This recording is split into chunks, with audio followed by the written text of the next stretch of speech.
Make sure it's working.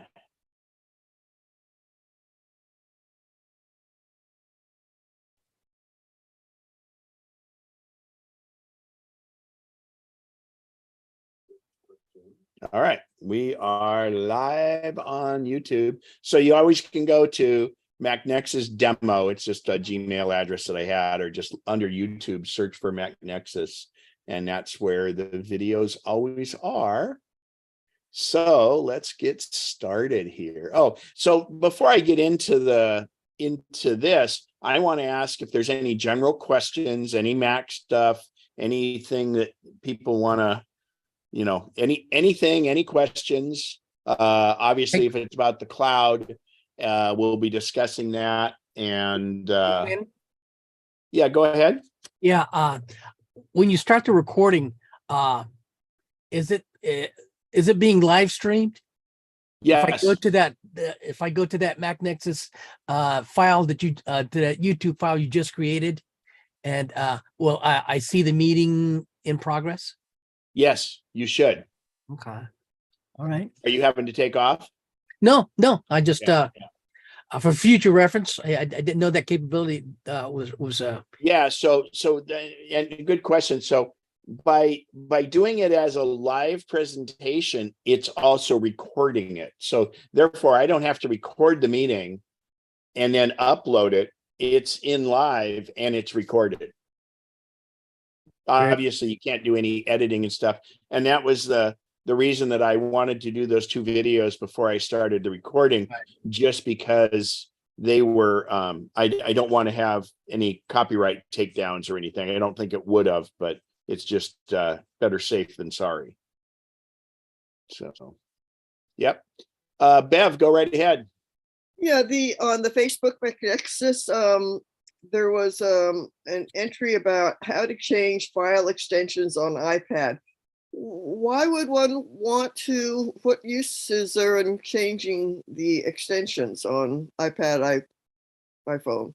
Well, it's primarily for PDF documents where you could change it to a JPEG, which is what some people want. And Bob posted that, and I think that's pretty handy because we could only used to do that on the computer and not on an iOS device. Yeah, I just didn't know when one would use something like that. It's beyond my level, but can I add something there? Yeah, go for it, Bob, since you posted it. Well, I'm old-fashioned, and I like to see what the extension is on every damn document on my machines. So I was real happy to see that now I can see what it is on my iPad or my phone. And again, so they really, if you think about it, let's just talk about the difference between a JPEG, which is a picture, and a PDF. So a PDF is a document. So that, and it takes up less room when it's a document that is text, and the text can all be highlighted and searched. But if you take a picture of a document, that's a photo, and except now we can do smart text, but for the most part, it's a picture of a document rather than the actual document.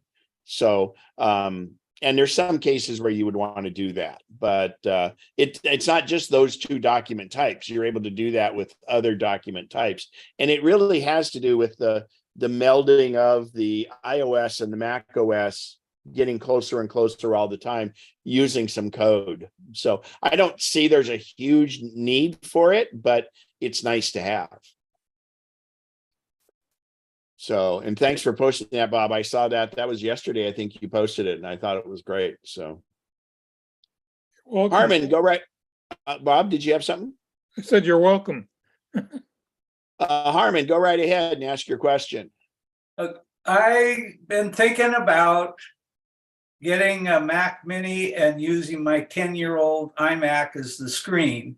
But when I investigated that, it looked like it was pretty complicated. And in fact, my iMac might be too old to even do that.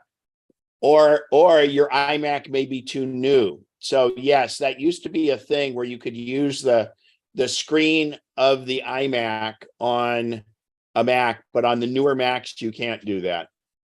There is one thing that came up recently. If you have the old 30-inch display, that was the one with a big aluminum bezel around it. It had dual DVI is what it is.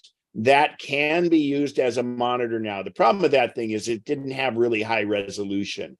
So you can get a dongle that's that you could use that, but you can't even use the, well, I take that back. You can use the 27-inch Thunderbolt displays, but yeah, not the iMac. My 27-inch iMac, I wanted to use that. I tried everything, and it's really pretty much limited by the software of the computer now that it won't do it. So unfortunately, luckily monitor prices aren't that bad, but yeah, you're not going to be able to do it on that, Harmon. Anybody else with any questions?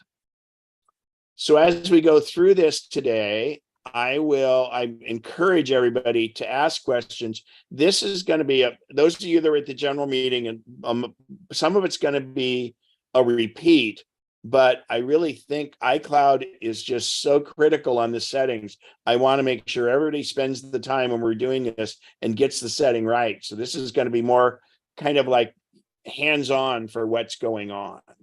So let me go ahead and do full screen. And we're gonna go through some of the features of it, but big thing is we want to have the settings all correct. We can talk about the iCloud storage plans, because that becomes a big deal as you put more and more on the cloud, and really just how it goes. And it's expanded. iCloud is so much more powerful than it used to be, and it's really, really incredible. Just of a note, I am working on a presentation that I'm going to do here for the association, not for the Apple user group here at Sun City, but for the actual association, on artificial intelligence and Chat GPT. And I will present that also to MacNexus, and we'll do a deep dive into it. It's very interesting. It's exciting, but it's also very troubling and scary. And this presentation will be, it'll go into the roots of AI and go back quite a ways, but all the way up to the most recent, which is Chat GPT-4, which is amazing. And just those that haven't heard about it yet, so this OpenAI Chat GPT it's artificial intelligence that's so strong that it's so powerful that it's more powerful than the human mind, because it can pull so much information in. There's one guy, that Jordan Peterson, who, yeah, he's a bit controversial, but he's a pretty good intellect and knows his stuff.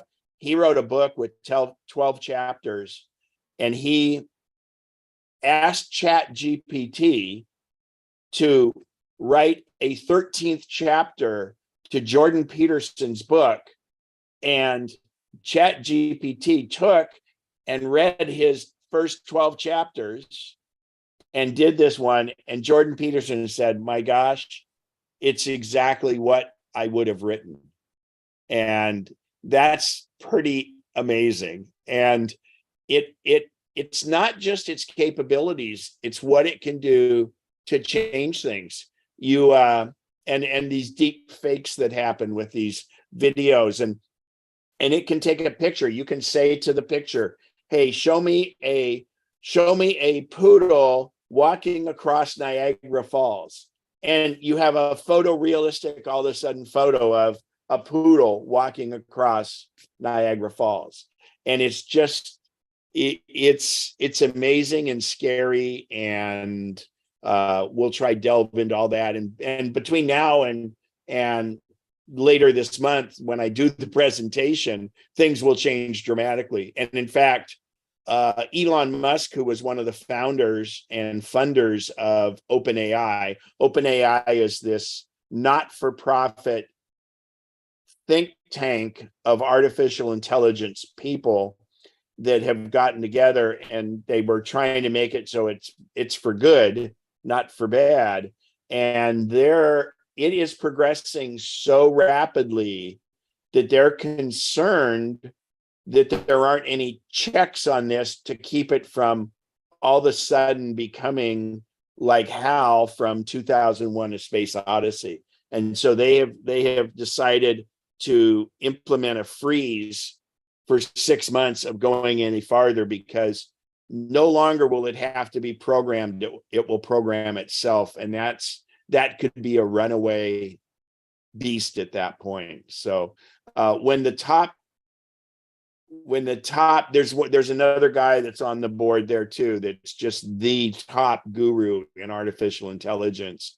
When they're saying, hey, we better stop and take a breath and make sure we're okay, that makes you really, really wonder. So anyway, it's pretty exciting. It'll be for next month, because I'm doing it late in April, and I'm going to be prepping all the way up to that. So, but read about it. It's pretty interesting. One of my favorite podcasters is Lex Fridman, and he's called Friedman, but it's Fridman.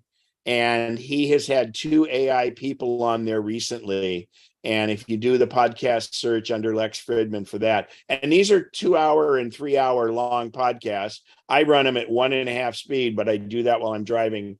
And it's amazingly enlightening. And all of his podcasts are very, very, very good. And he himself is I believe he's at MIT, if I'm not mistaken. And he has this podcast, but he actually is a professor in artificial intelligence. So anyway, moving on to that, let's get into less artificial intelligence, but more computer knowledge type stuff.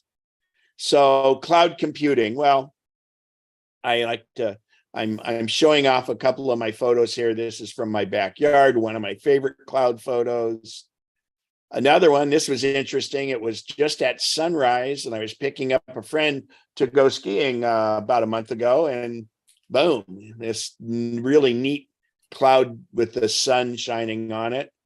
And this cloud was the moon setting over Torre del Paine in Patagonia, which I went on. I was in Patagonia right after the Antarctic ship. So some neat clouds here. This was actually from right outside my hotel window. So clouds are ethereal. Clouds come and go. A lot of times they're not really of any substance. So that's why it's called cloud computing. And Apple, in fact, calls theirs iCloud.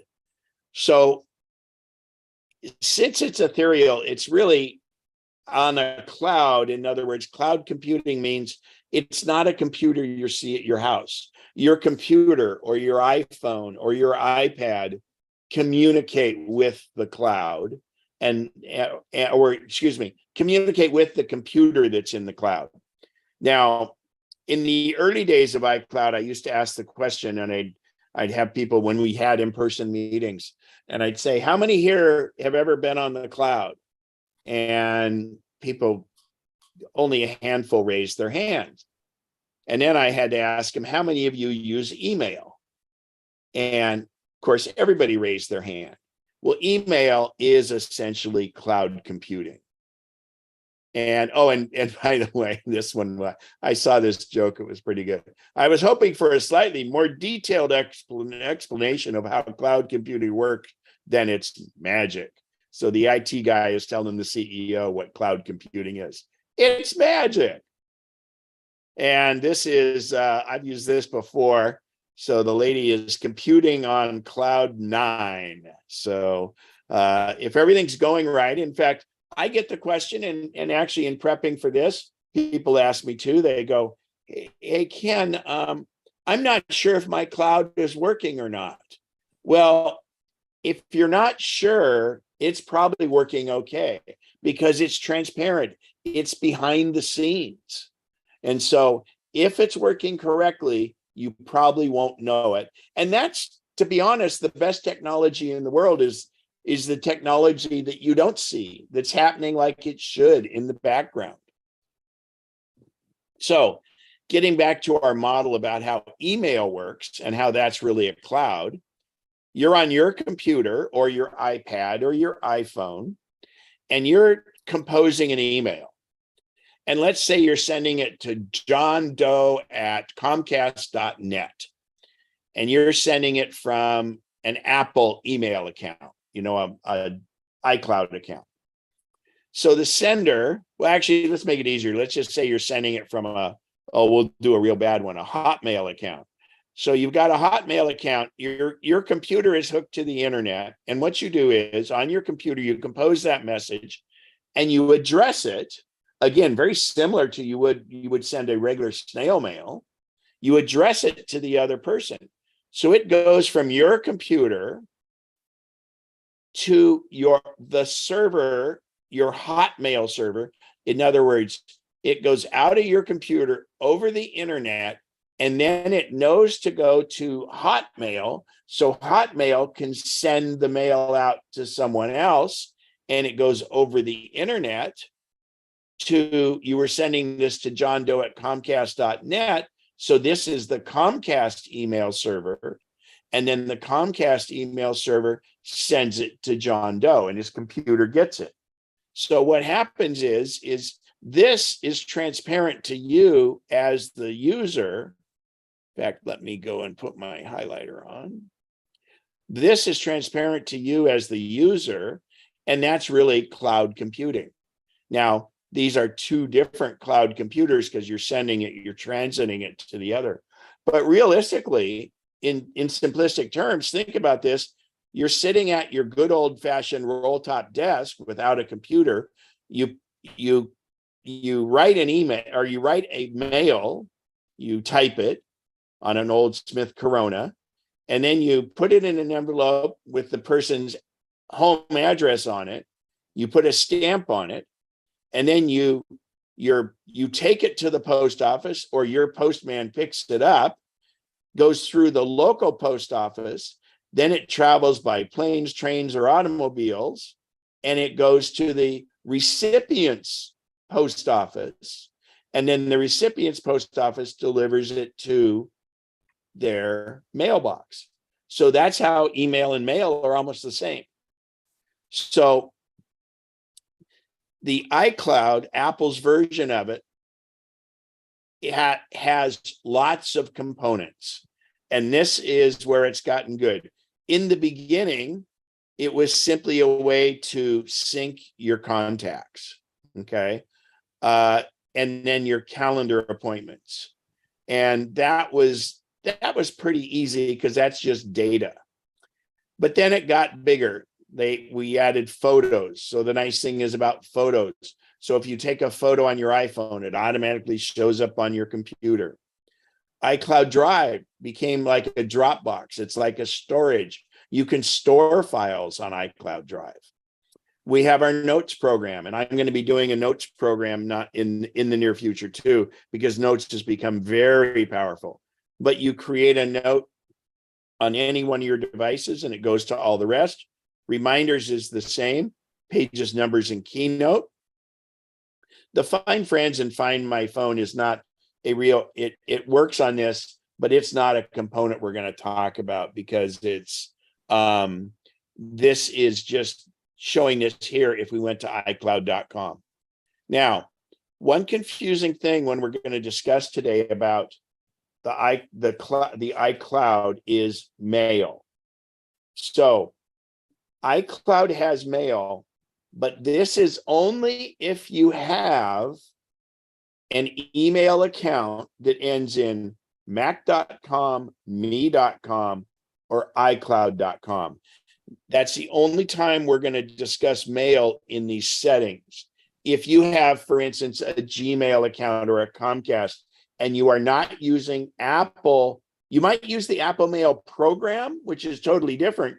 If you're not using Apple Mail, when we go to settings in here, you're not going to worry about it because you're not using iCloud.com, me.com, or Mac.com. Those are the only ones that work with this. Bev, go ahead. Yeah, I had asked this, I think before, well, there we get to the point. When I was traveling in between Texas and Mississippi, my mail was not coming in on my phone in the mail app, and it was a Gmail. But when I went over to the Google Mail app I have on the phone, they were all there. I was getting beeps on my phone every email that came in. When I checked my mail account on the phone, it wasn't there. They all dumped a couple hours later when I got into a better internet area. Why was the Apple Mail not receiving, so to speak? So what happens is Apple Mail. Now, again, we're talking about the Apple Mail app, not Apple Mail, because you're using it in the sense of Gmail, and I have to delineate that for you guys. Yes. So what it is Apple Mail is considered what's called a mail client. Now that would be MAIL, not an MALE client. Mail client, MAIL. A client would be something like the envelope or the postage stamp on your Mac or on here. It goes and checks the mail. In your case, it would go and check the Gmail server. Okay. Whereas when you go to were you using on your phone, were you using the little Gmail app that they have, or you were using Safari? I was not using Safari. I went to a Chrome Gmail. Normally, Okay. I pick up my mail. Well, that's the using same. That's a mail browser. app. So a browser, when you look at your mail through the browser, you're actually logging in and you're physically looking at their mail server. Remember how we showed the little things? It'd be the same thing as going into the post office and looking at your mail. So you're looking at it. So you have a direct pipeline in there.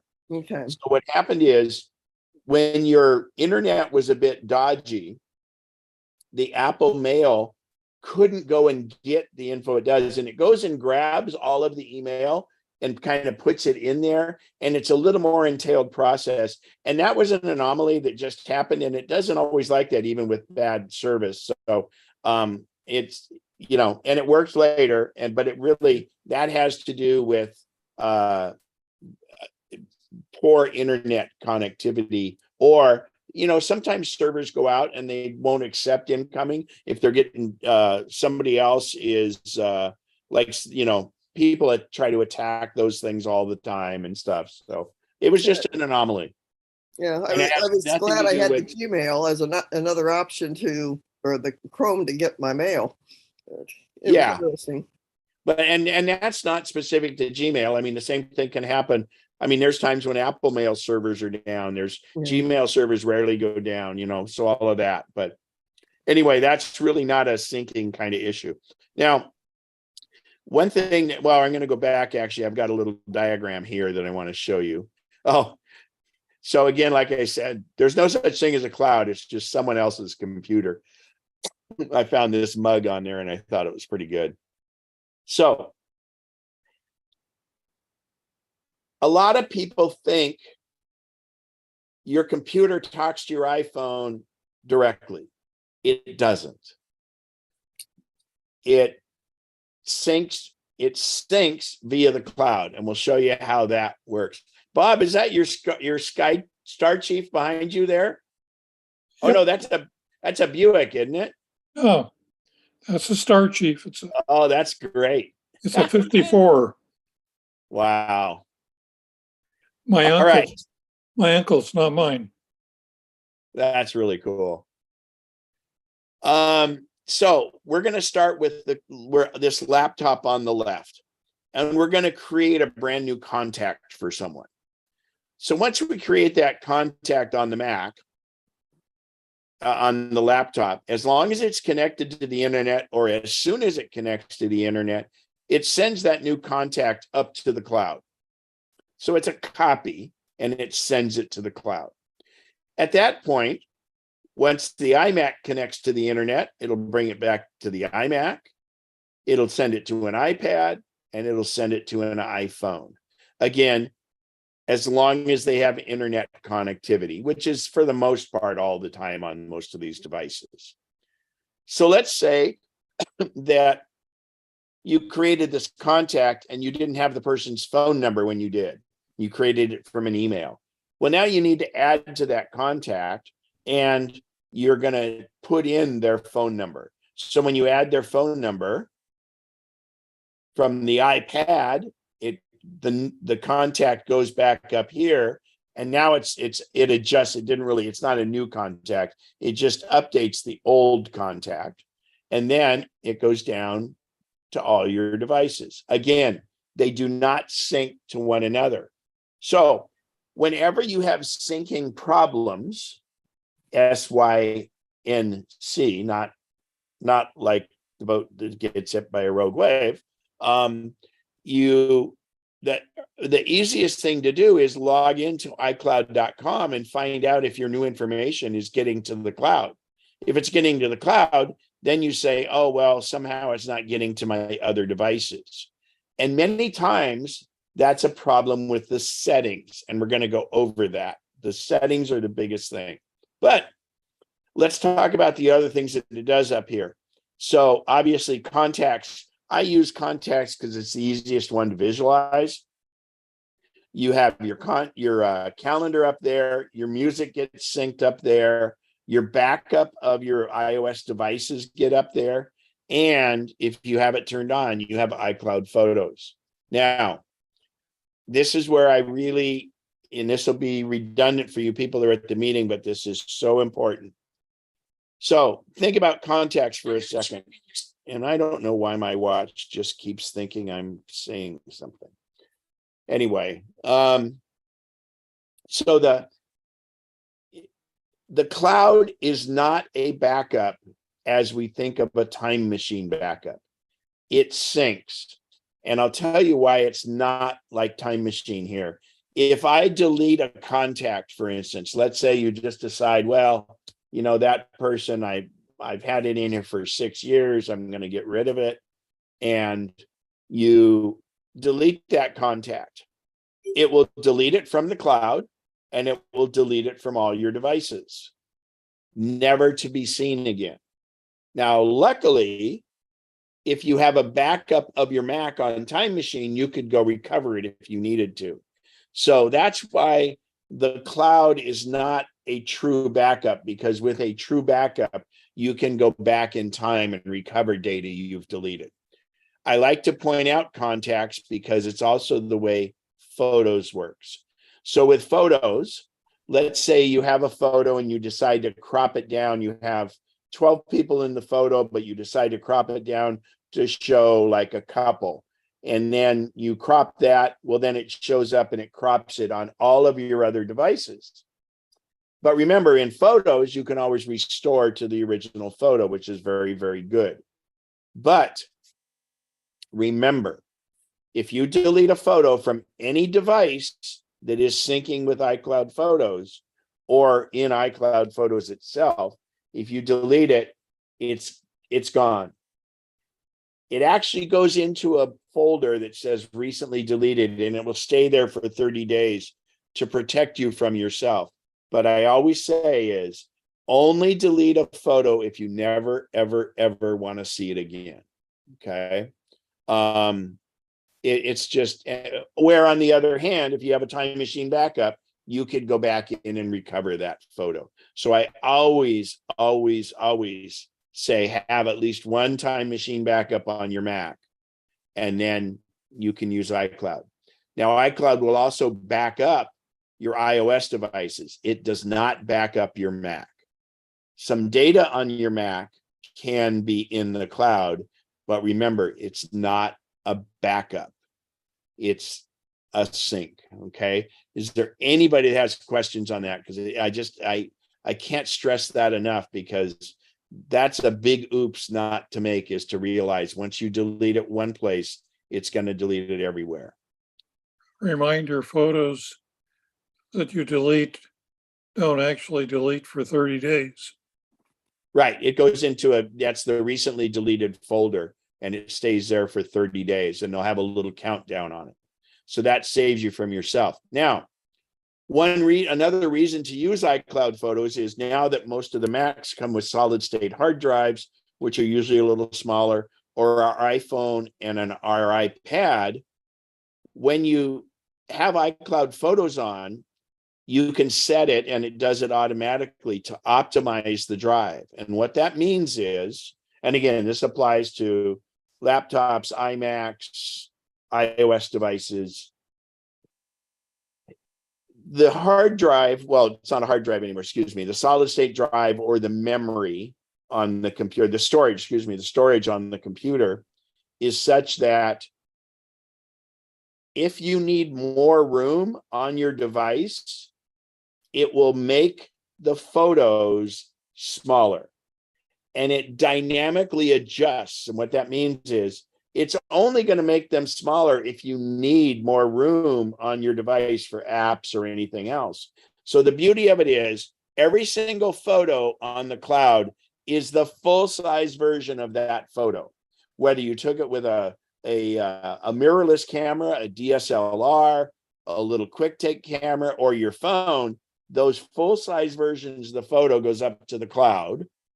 But if you need more room on any of your devices, it will actually lessen or deprecate that photo to be a much smaller file size, and therefore it's really kind of a thumbnail.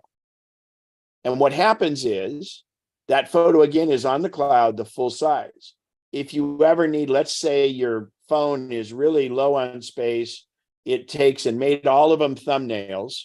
Well, let's say you want to work on one of those photos. If you double click, or if you tap on the photo on the phone, it just takes a second, as long as it has an internet connection, and it downloads the full version of the photo. And now you're working on the full version of the photo. And it tries to keep that full version on the device until you need space again. So, Ken, where's that setting? And Barbara, go ahead with your question. Yeah, where is the setting to optimize? Is that That's in Do Photos. I'll show you where it is when we go into it. And that brings up a great point. Please, please, please, please. Most of the settings we're working on today you can do, but do not during this presentation turn on iCloud Photos if you don't have it on, and don't turn it off if you have it on. That's a discussion that you don't make hastily, because it's your photos, for gosh sakes.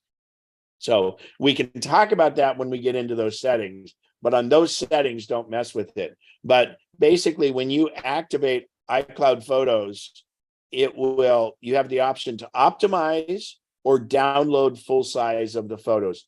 There's very little reason, unless you have a tremendous amount of storage space, to have to let it download full size photos, unless you're not going to be where you have internet. Okay. So did that answer it for you, Barbara? Okay. Yes, thank you. So also in iCloud, we have iCloud Keychain, and iCloud Keychain is wonderful. We're going to go into detail in Keychain probably later in the presentation today.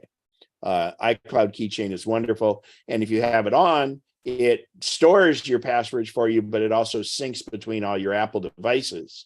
And it's very, very useful. Again, it's getting everything to sync together, and it can be pretty much everything.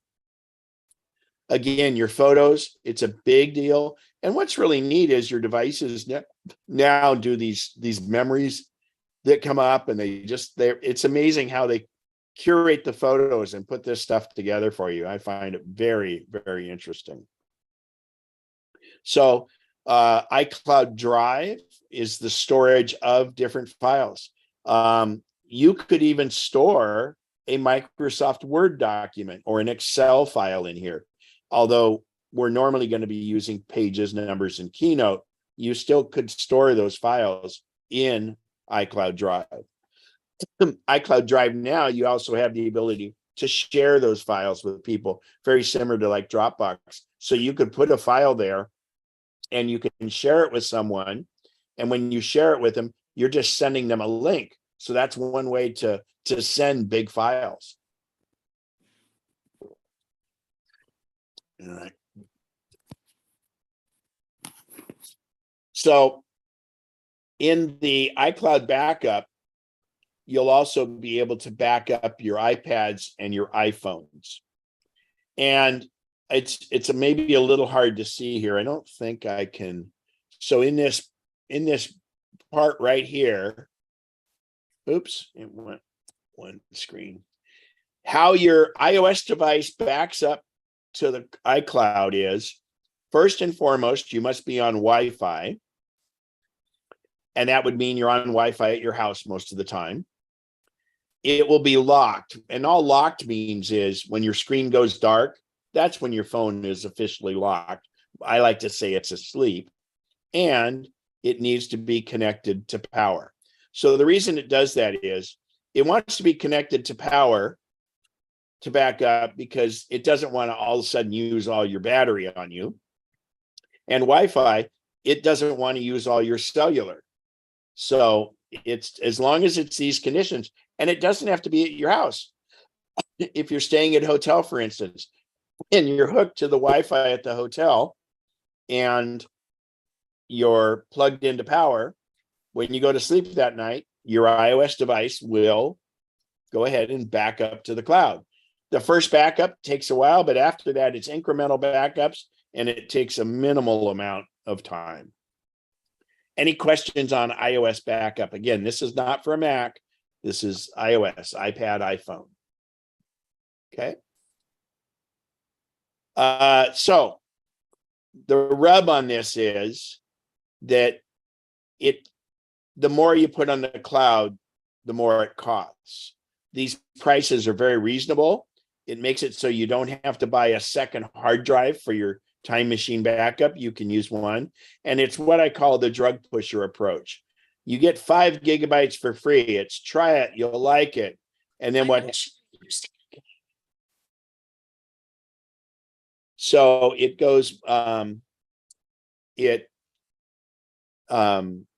5 gigabytes, you can use that pretty well until you start getting a bunch of photos or a big backup. But the first tier, you get 10 times as much storage for 99 cents a month. You get 200 gigabytes for $2.99 a month. And if you have a lot of data, a lot of pictures, 2 terabytes a month for $10 a month. And it's very worth it. Think of it again too, it's really kind of a backup, but not a true backup. So it will warn you when you're getting low on space. And when you see that, please, you need to update and upgrade it when you do. If you have a me.com, an iCloud.com, or a Mac.com email address, if it gets full and you don't upgrade, you're not going to continue to get that mail, because that mail is stored on the server, and mail doesn't take up a lot of room usually on that. So if you exceed 2 terabytes, you can get the Apple One plan, and you, I think, can get up to a shared total of 4 terabytes at that point. I don't put my big photo library on the cloud. Oh, I have it on the cloud, but in a whole different setup. I have a pared down library that I keep on there. And this is the Apple One. And Apple One is one of those things where you have multiple things from Apple. And if you're using a couple of them, it may be a less expensive way to go than having just Apple TV and Apple Music and iCloud and news or fitness. And here's the breakdown of the pricing on that. And the family plan is great because you can share up to 5 people. And then this shows you the limits, but you can up the iCloud storage space on these. So I think Pete did a Apple One presentation a few months ago, and it's pretty, it was pretty good. I looked over it. So time to talk about settings. So we're going to go through first iOS settings. So it'll be displaying a phone but it will be virtually the same on an iPad. Now, before we get deep into this, I'm going to point out right here where this mail setting is. Mail will never be on iCloud if you're not using mac.com, me.com, or iCloud.com. You will not worry about this at all because this will not go check a Gmail account or an SBC Global or any of those others. So only if your Apple ID is, in my case, Ken Spencer at mac.com, I would have it on. Okay. I just want to go through that so we know ahead of time. So basically on your phone, you go to the gray gear and it's settings. I didn't get that. Could you try again? I have no idea why my watch, every time I give this talk about this, it activates it. I just don't know why. I didn't say Siri in that. Anyway, my watch keeps recording on the screen what I'm saying. So anyway, you go to settings and you tap on your name and then you go to iCloud. And is this big enough for you people to see? Should be. It's about as big as I can get it. So you tap on iCloud and then in the next screen, we're going to go down each of these little tick marks to see what it is. So photos will only be on if you're using iCloud Photo Library, and please do not turn it on if you don't currently have it on. We can talk about that at the end. We want to answer specific questions because everybody's different on that. The next one, as I said, is mail. Now, mail is only on if you have a mac.com, me.com, or iCloud.com. Going down from there, yes, contacts should be on. Calendars should be on. Reminders should be on. Notes should be on. Now, messages is probably not on for most of you. And all this means is if you decide to turn it on the cloud, a lot of us get photos and videos by text message. And when we do, it can take up room on your phone. If you decide to turn it on, just like your other photos, it will take those messages and put them up on the cloud, which will save room on your phone. So whether you have that or on is a personal choice. If you need more room on your phone, you can turn it on. There's no real negative to it at all. I encourage you to have Safari on because that's like if you're browsing something and you save it to your reading list or bookmarks, that allows Safari to sync amongst all your devices. So your bookmarks are the same, your histories are the same, your Safari passwords are the same. News, if you're using Apple News, that way you can sync the articles. I think stocks should be on because now we didn't used to have stocks on the iPad or on the Mac, but now you have the stock program is on there. So if you have a portfolio, if you've put Apple in there or other stocks, if you have it on, it'll sync amongst your devices. The next one is home. Yes, have it on. That's for HomeKit, home automation type stuff. Even if you don't have any of that stuff, it's okay to have it on because if you ever do it, we'll do it. Health, that just means it syncs the health app. Wallet, it syncs the credit cards you have in one wallet with the other. If you're a gamer, you want Game Center. Siri, this is, in other words, what it does on your Siri searches. It'll go across your devices. Again, there's no reason to not have virtually all of these on except mail and possibly photos. Keychain, you definitely want on. When you do turn this on, it may ask you for some verification like your Apple ID password.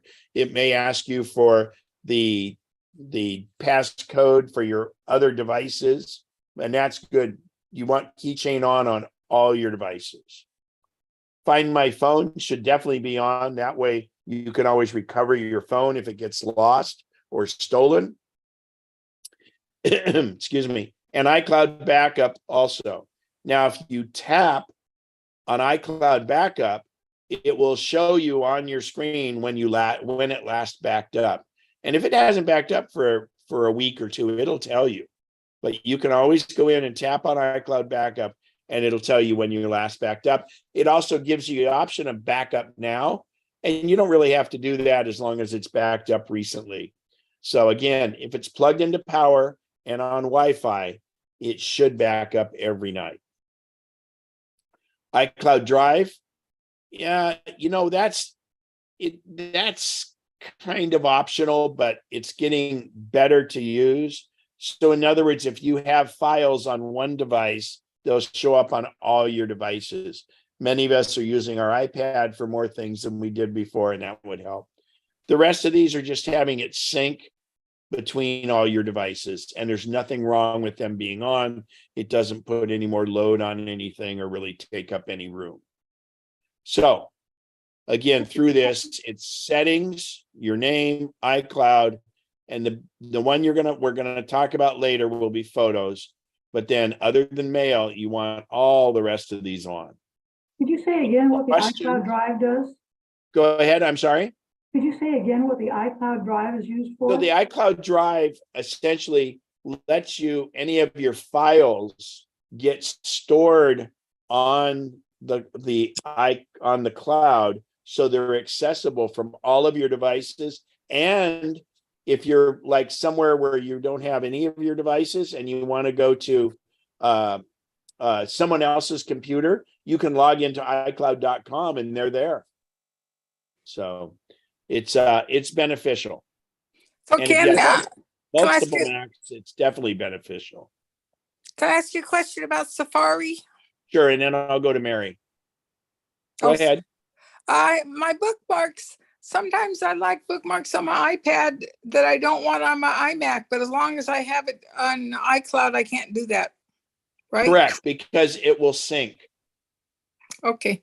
So So you what- would then what's the- turn off the iPad if you want the iPad Island. So let me give you a little tip on Safari, you guys, because like, for instance, I'm doing a tremendous amount of research for this AI chat GPT. So every time I find an article, that's not something I necessarily want to make a bookmark for, because I'm not going to use it in the future, but I'm going to use it very soon. So I add it to my reading list. My reading list is more like temporary bookmarks. So when you go to, instead of bookmarking, I say add to my reading list, and it goes across my devices. And the beauty of it's more like it's chronological by when you saved it there. And then what happens is it's a simple bookmark. So when I'm done using it, it just drops off the bottom and you don't go that far down the list. So that's how do you do that? You just go in any of your devices with Safari where it says save bookmark or make a bookmark, or favorite, the choice says save to reading list. Okay, I haven't seen that. Thank you. Yeah, and then so in a reading list, let's say for instance you're out mobile and you're at lunch and you're looking at your phone and you see this long article and you really don't want to read it then, and you want to read it on your Mac or something. You go and save it to the reading list, and then you go to Safari on your Mac, and then you go to your reading list, and then you click on that, and it's there. And again, that list will get really long, but it's chronological. So you just go back as far back as you want to go on that. So reading list is a great tool. Ken, Yeah. Yeah, you might also consider tab groups. I have a But this isn't a Safari class. Yeah. So, I mean, if we have time later, we can go into tab folders and everything else. But I think that that's a little deep for it. But reading the syncing is the big deal. And anything you do, and Al probably will put a thing up for it. Tab groups and folders and favorites are huge. So if we have time at the end, remind me, you guys, we'll dig deep into Safari for that, because it's so useful. I wanted to hit the easy ones. Mary, go ahead with your question. Thanks for that, Al. Ken, I will just say I'm on 16.3.1, and the settings look different than They yours. do look different on 16. This was done on, or later 16. This was done on 15.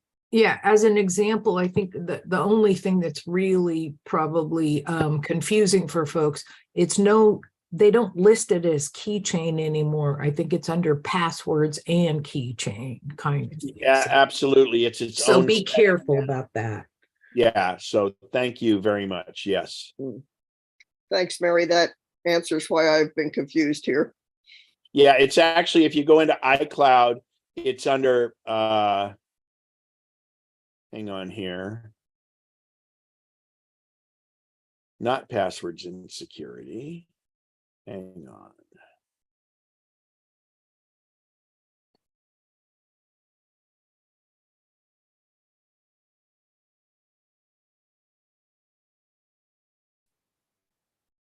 You tap on the Apple ID and then it's under passwords and keychain. Apps using iCloud. And so if you're ever stuck, you guys, when you go into settings, if you pull down on settings, you can always do a search and just like type in keychain. When we're done with this, I'll display my phone that's got the newest 16 in it. So Thanks, Ken, because I was trying to figure out if I was Yeah. ahead or behind you on that. no, you're ahead of what's on the screen. Excuse me. So getting things to sync, in other words, making sure your contacts work across all your devices. Oh, I'm sorry, Randy, you've got a question. Yeah, Mary brought it up, and that was the confusion I was finding also. But I'm on 16.4. So yeah, the index is all changed, but you've addressed that properly and fully. But I did have one thing that came up. Beta updates is now off on mine. I'm going to probably leave it off, but is there any reason I'd want beta updates on? That's under the new backups area now. So you're in iCloud backups? No, let's see. iCloud. I was looking for all that stuff, but let's see. Beta updates, like for updates and things. I just stumbled across that. I have it off now. I think I'll leave it off. I don't have anything in beta like you would or Al. Oh, I'm sorry. That's Bob. beta. That's, yeah. If you're running the beta, if you want to run beta releases, you would turn that on. Yeah. Yeah. Not there. Thanks. Nope. Okay. All right. So contacts. It's important. So the deal with contacts is you want them to sync seamlessly. And by doing that, you want to set the default account.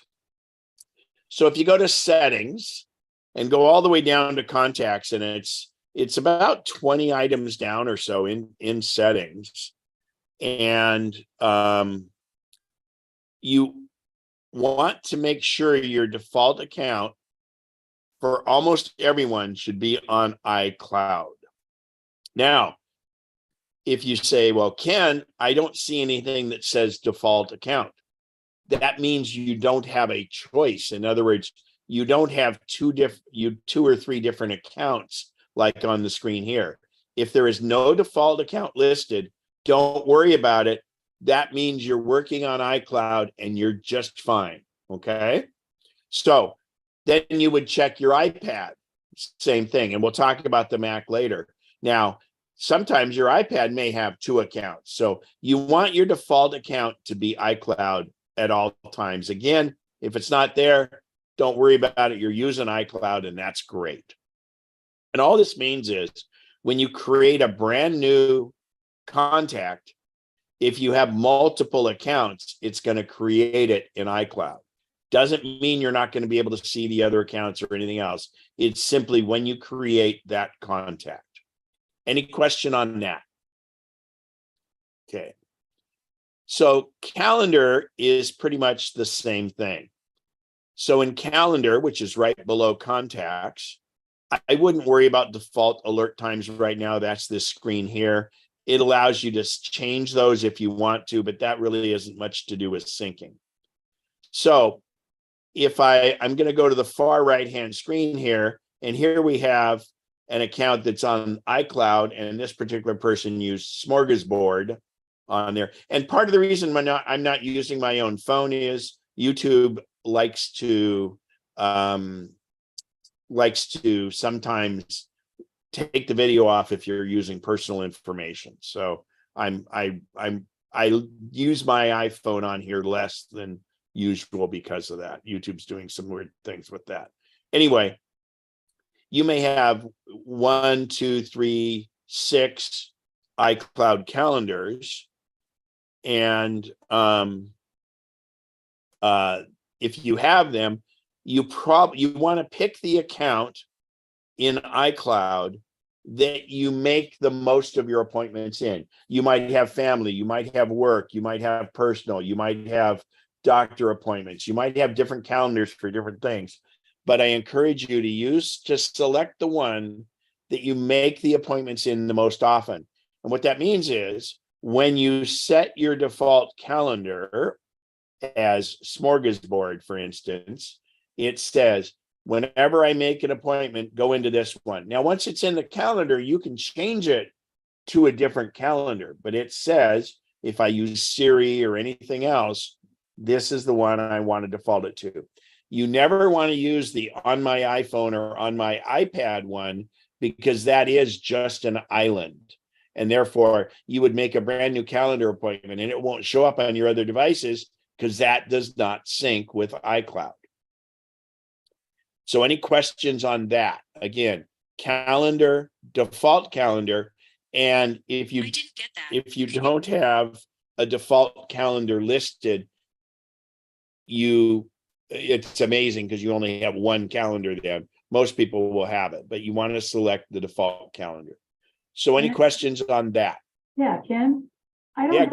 I don't have a choice of iCloud under calendar. I only have my 2 Gmail accounts. Where would my iCloud default be?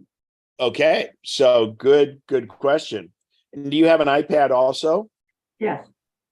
So are you checking it at the same time? No. Okay, let me bring my phone up and I'm going to show you because I have it on my phone, and this shouldn't create any problems.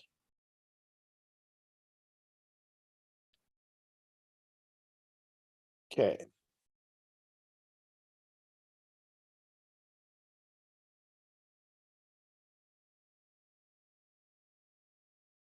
All right. So if I go into settings and I go to calendar,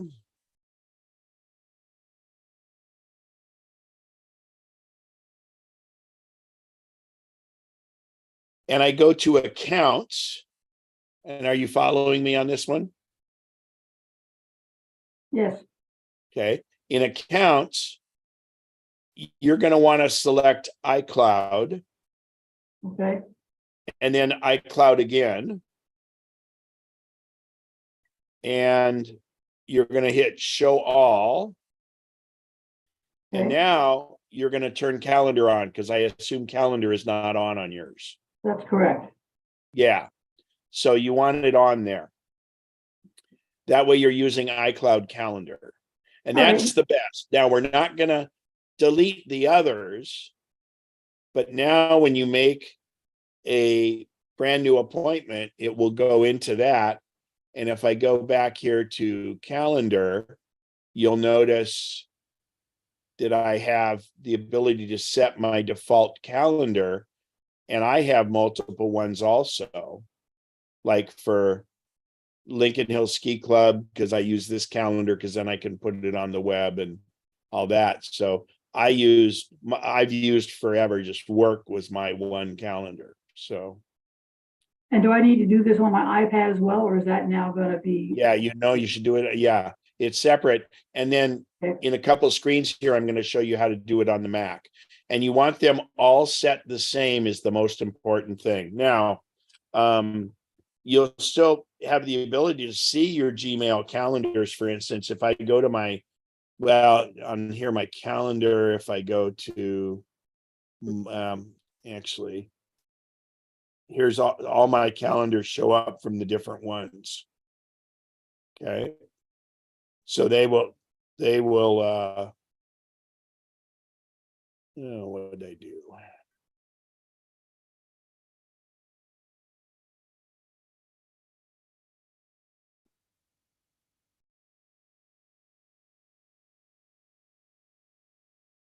I hit show all and messed it up here. Okay. Done.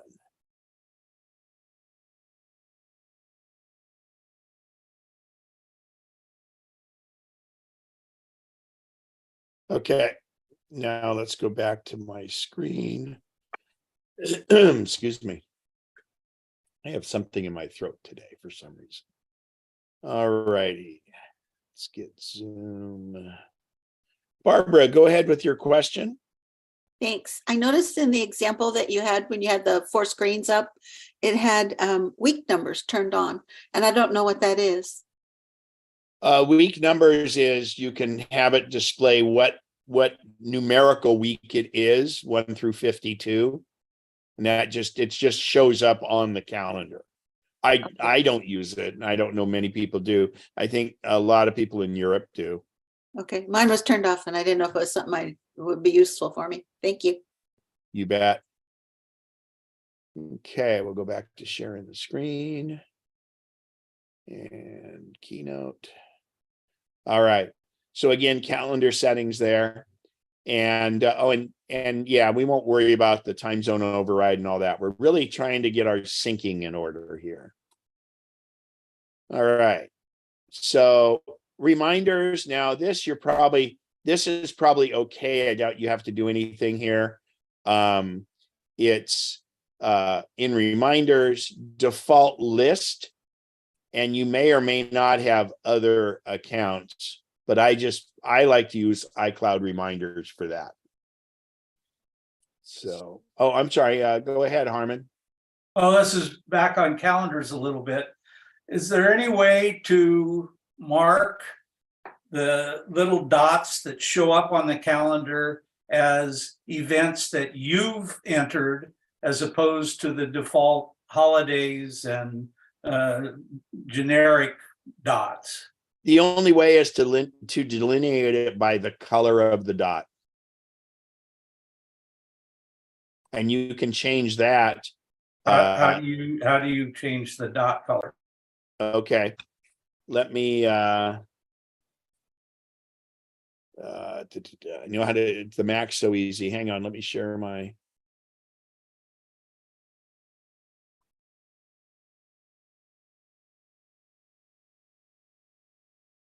Okay. So if I go to settings like this, change Tesla charge time, I'll tap on that event. And then you see here it says work. Oh, wait a minute. I got to change the calendar. Excuse me. If I go to the calendars and I go to my, let's pick one that I'm going to change. I don't want to do a subscribed one. Here we go. San Jose Sharks schedule. Actually, I'll do Eventbrite. I'm not doing it any longer. When I tap on it, I can change the color. And when I hit custom color, I get this array where I can change it to whatever I want. Let me go back through that. So if I'm in on the iPhone or the iOS, the word calendars at the bottom, I select that. And then I hit the little red I, the information sign by it, for instance, for Eventbrite. And then I get this, I can rename it there if I want. I can share it. I can tell it to either display alerts or not display alerts. I can make the calendar public, but more than anything, when I tap on color, I have these built-in colors, or if I hit custom, I get a color palette that I can have different ways of looking at it if I want, and I can pick another color for that calendar. That's the only way you can delineate them.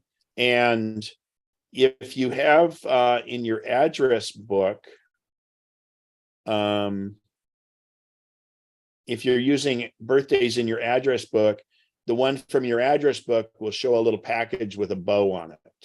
And that's how you can tell that instead of a holiday, someone's birthday or anniversary is derived from your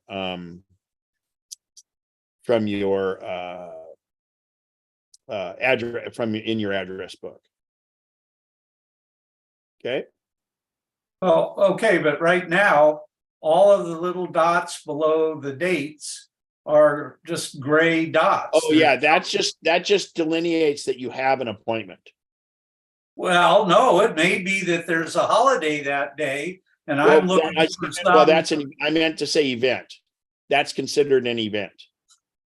Yeah, but if I'm trying to see if I'm free to create an appointment, it looks like, oh, well, I've already got something on April. Well, then 4th. you'd have to, if you don't want that, you have to turn off holidays. And you turn Okay, off, so I could turn holidays off. you turn off holidays, you go to this same calendar and you would then select, you would deselect it's a subscribe to calendar. And you, like I have a couple different ones here. US holidays. And you can even, like right here in center on the screen, US holidays and birthdays. And then if you deselect those, they will not show up. This is, so when you have it on, if I hit US holidays, that means it's going to be displayed. If I turn it off by tapping it, it won't be displayed. Hey guys, you're talking about a non-existent problem. You can schedule two things at the same time. No, but I think he's saying that he wants to look at the month calendar on his iPhone and he wants to see if he has a dot that day or not. Well, I don't have any days that don't have dots. Almost none can. So, but that's why, for instance, I use, and you can turn it sideways and you can do your calendar this way, but that's why I have my iPad mini and I have it in a list, and I'm actually trying to get mine back here to this list. The hamburger menu like this, you can do this across. So, yeah, I like month view on the iPad and then I get it kind of like on the Mac. So you can always ask Siri if you have anything that day. How do you get to that turn off holidays? Turn off holidays. Okay. On iPhone. So go to calendars, and then at the bottom, see where it says calendars. You get this list of calendars, and then look for holiday and just turn it off. I don't have a list of calendars. Yeah, I'm lost too. You don't have a list of calendars? No, I'm on calendars and it says alternate calendars off. No. You're in settings. You have to go into the calendar app. My mistake. I didn't make that clear.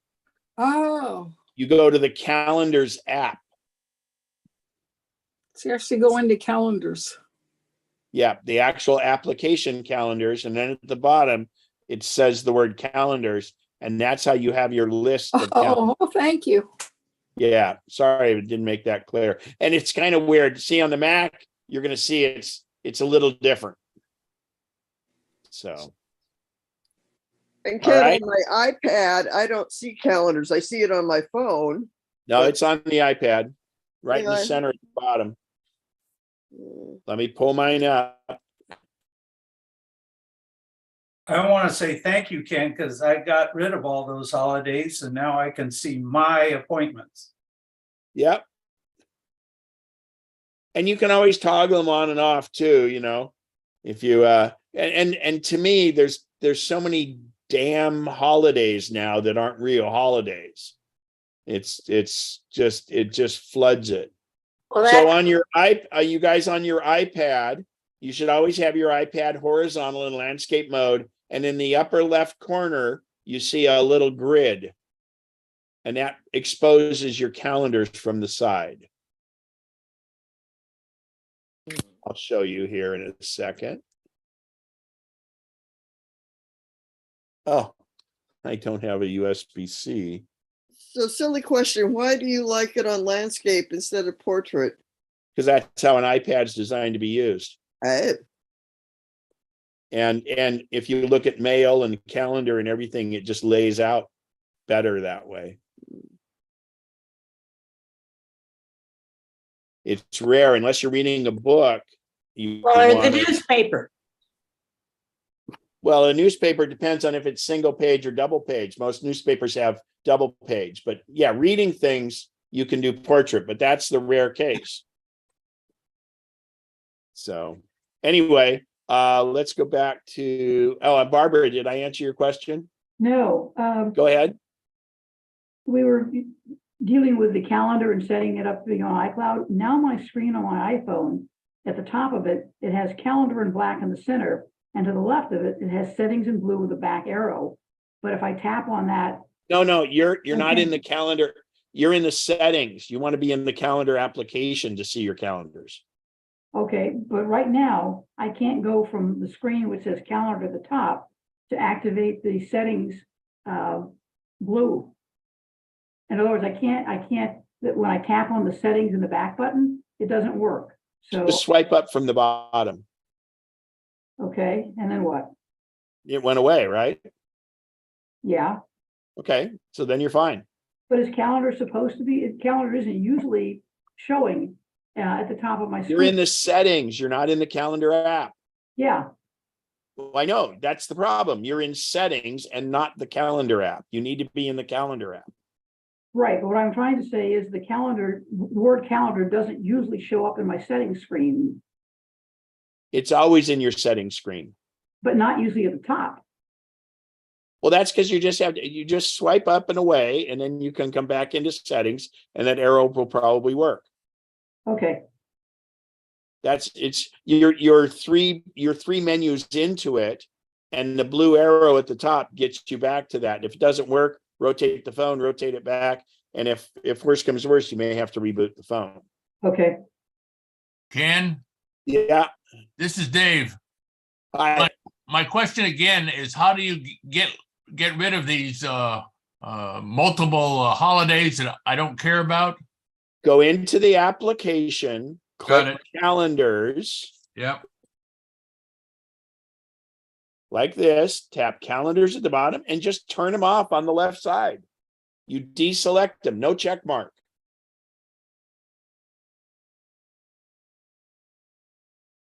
And so your calendar, the name will still be there, but they won't show up on your calendar. Does that make sense? No, everything I do when I do the calendar app, it said it just shows them today, calendars, and inbox. Hello, sweetie. So does your screen look like this? Today, calendar, and inbox. Tap calendars at the bottom. Yes. Then you get the screen just like this with your list of calendars, correct? No. What I have is a big by hour highlighted.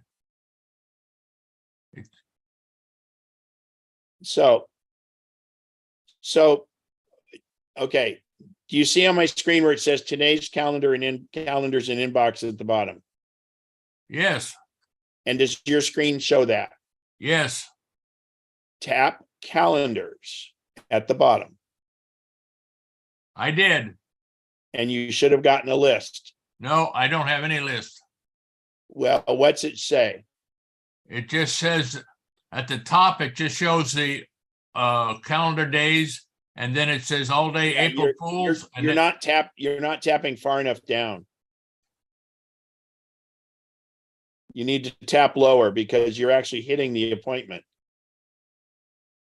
Now it says hide all. Yeah, and there should be a list of calendars. Okay.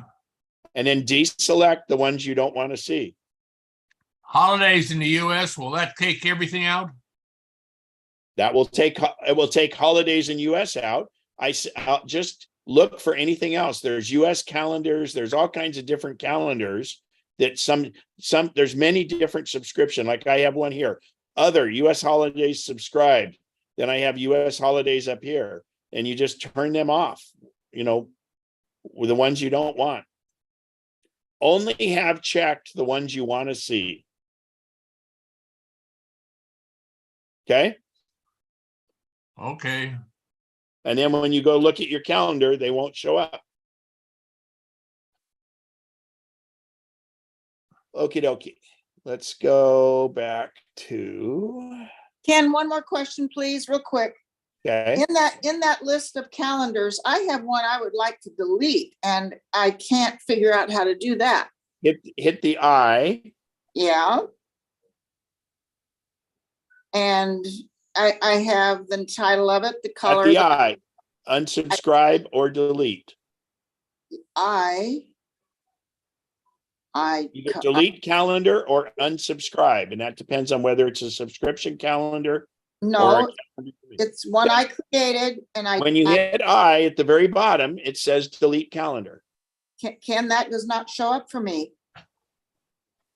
I can't explain it. Could it be your only calendar?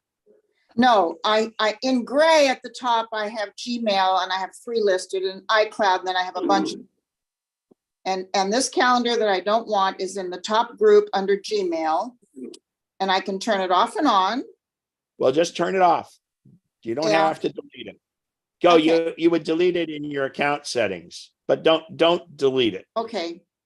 Well, Just turn it off. no, it's something I created. I'd like to, someday I'll get rid of it, but I don't, thank you. Well, you'd have, yeah, you could, yeah, it's probably, is it your only Gmail? No, I have, there's 3 listed up there in Gmail.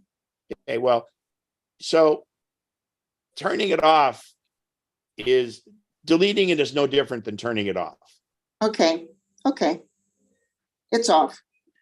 Because it was shared with an organization that I don't, and That might be why you can't turn it off. You may have people subscribe to it. Oh, I suspect I created it. Well, but you may have given somebody other rights to be able to modify it or something. So please just turn it off and it'll be fine. Okay. Pretend like it's not there. I will. Thank you. All right. You're welcome. So getting back, now we're going to talk about the Mac. So in the Mac, it's in system settings or system preferences. If you're running Ventura, it's under system settings. And for iCloud, you would click on the Apple ID.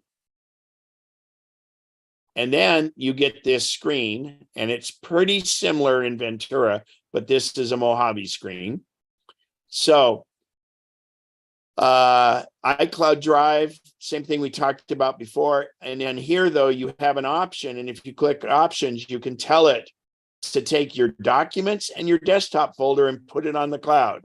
But before you click on that, if it's not currently clicked, make sure that you don't have a ton of stuff in your desktop. I mean, a lot of people store videos on their desktop and all that other stuff. It's going to go up to the cloud and eat up your cloud storage space. So don't do this if you haven't yet, and then just wait and see and just go from there. That would be under options in iCloud Drive. And in Photos, again, if you don't have it currently on for iCloud Photos, don't click it now. We need to discuss that at the end to figure out what works for you best. Again, Apple Mail would only be if you have and I can't repeat this enough times, a mac.com, me.com, or iCloud.com email address is the only time you want that on. Other than that, you want virtually everything else on here for your iCloud storage space. And by the way, this gives you a screen. It shows you your iCloud storage space. And if you hit manage, it will pop up and show you exactly what you're using, what's taking up your storage space. So again, the Mac, you probably won't, unless you have a mac.com, me.com, or iCloud, Mail won't be on. Photos, if it's not on now, let's talk about it before you do. And iCloud Drive can be on, but also in options, there's a secondary one that says documents and desktop. Everything else I recommend on. except if, like in the case of the one lady that didn't want to have her Safari bookmarks on her iPad, you would just turn it off on the iPad, but leave it off on the others, or leave it on, excuse me. So further in the Mac, we have our internet accounts. Now, when I click on that, that shows you that you can have different accounts. Like I have a bunch of different accounts here on the left, and under each one of them, you see what's activated. And in this case, it's the Lincoln Hills Ski Club Gmail account and mail and calendars, which means I have calendars and mail on for that account. I don't have any contacts in that account, and I'm using Gmail for it. So in this case, now, so this is weird. I've told you in the past to not have mail on if you don't have a me.com, mac.com, or iCloud. In this case, we're not in iCloud. We're actually in the mail account. So to get your Gmail, this is a Gmail account, you have to have mail on here. So it's the same icon, but it means different here than on iCloud. So again, you'd have that on. And most of you, for your alternate accounts, will not have any of these others on because they just confuse the syncing issue. Ideally, most of you will have it. So just your iCloud has contacts, calendars, and notes, and you have just mail for your Gmail, your Hotmail, your SBC Global, your Yahoo, whatever it is, you would just have mail on for that. And that's again in internet accounts is what it's called in system preferences or system settings. Any questions on that? And the same holds true for contacts and notes. Yeah, So this is Bev. Why, like on my Gmail, I do have all of those 4 checked now. Why would I not want contacts and notes checked? I don't have an iCloud email.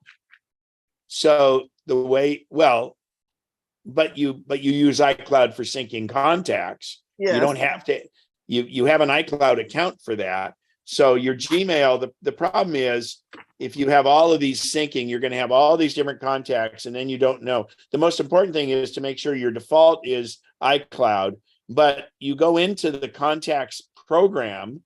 I'll give you an, let's see, I don't have an alternate contacts on mine, but you should go into contacts and in the Gmail group, find out if there's names there that aren't in your iCloud contacts.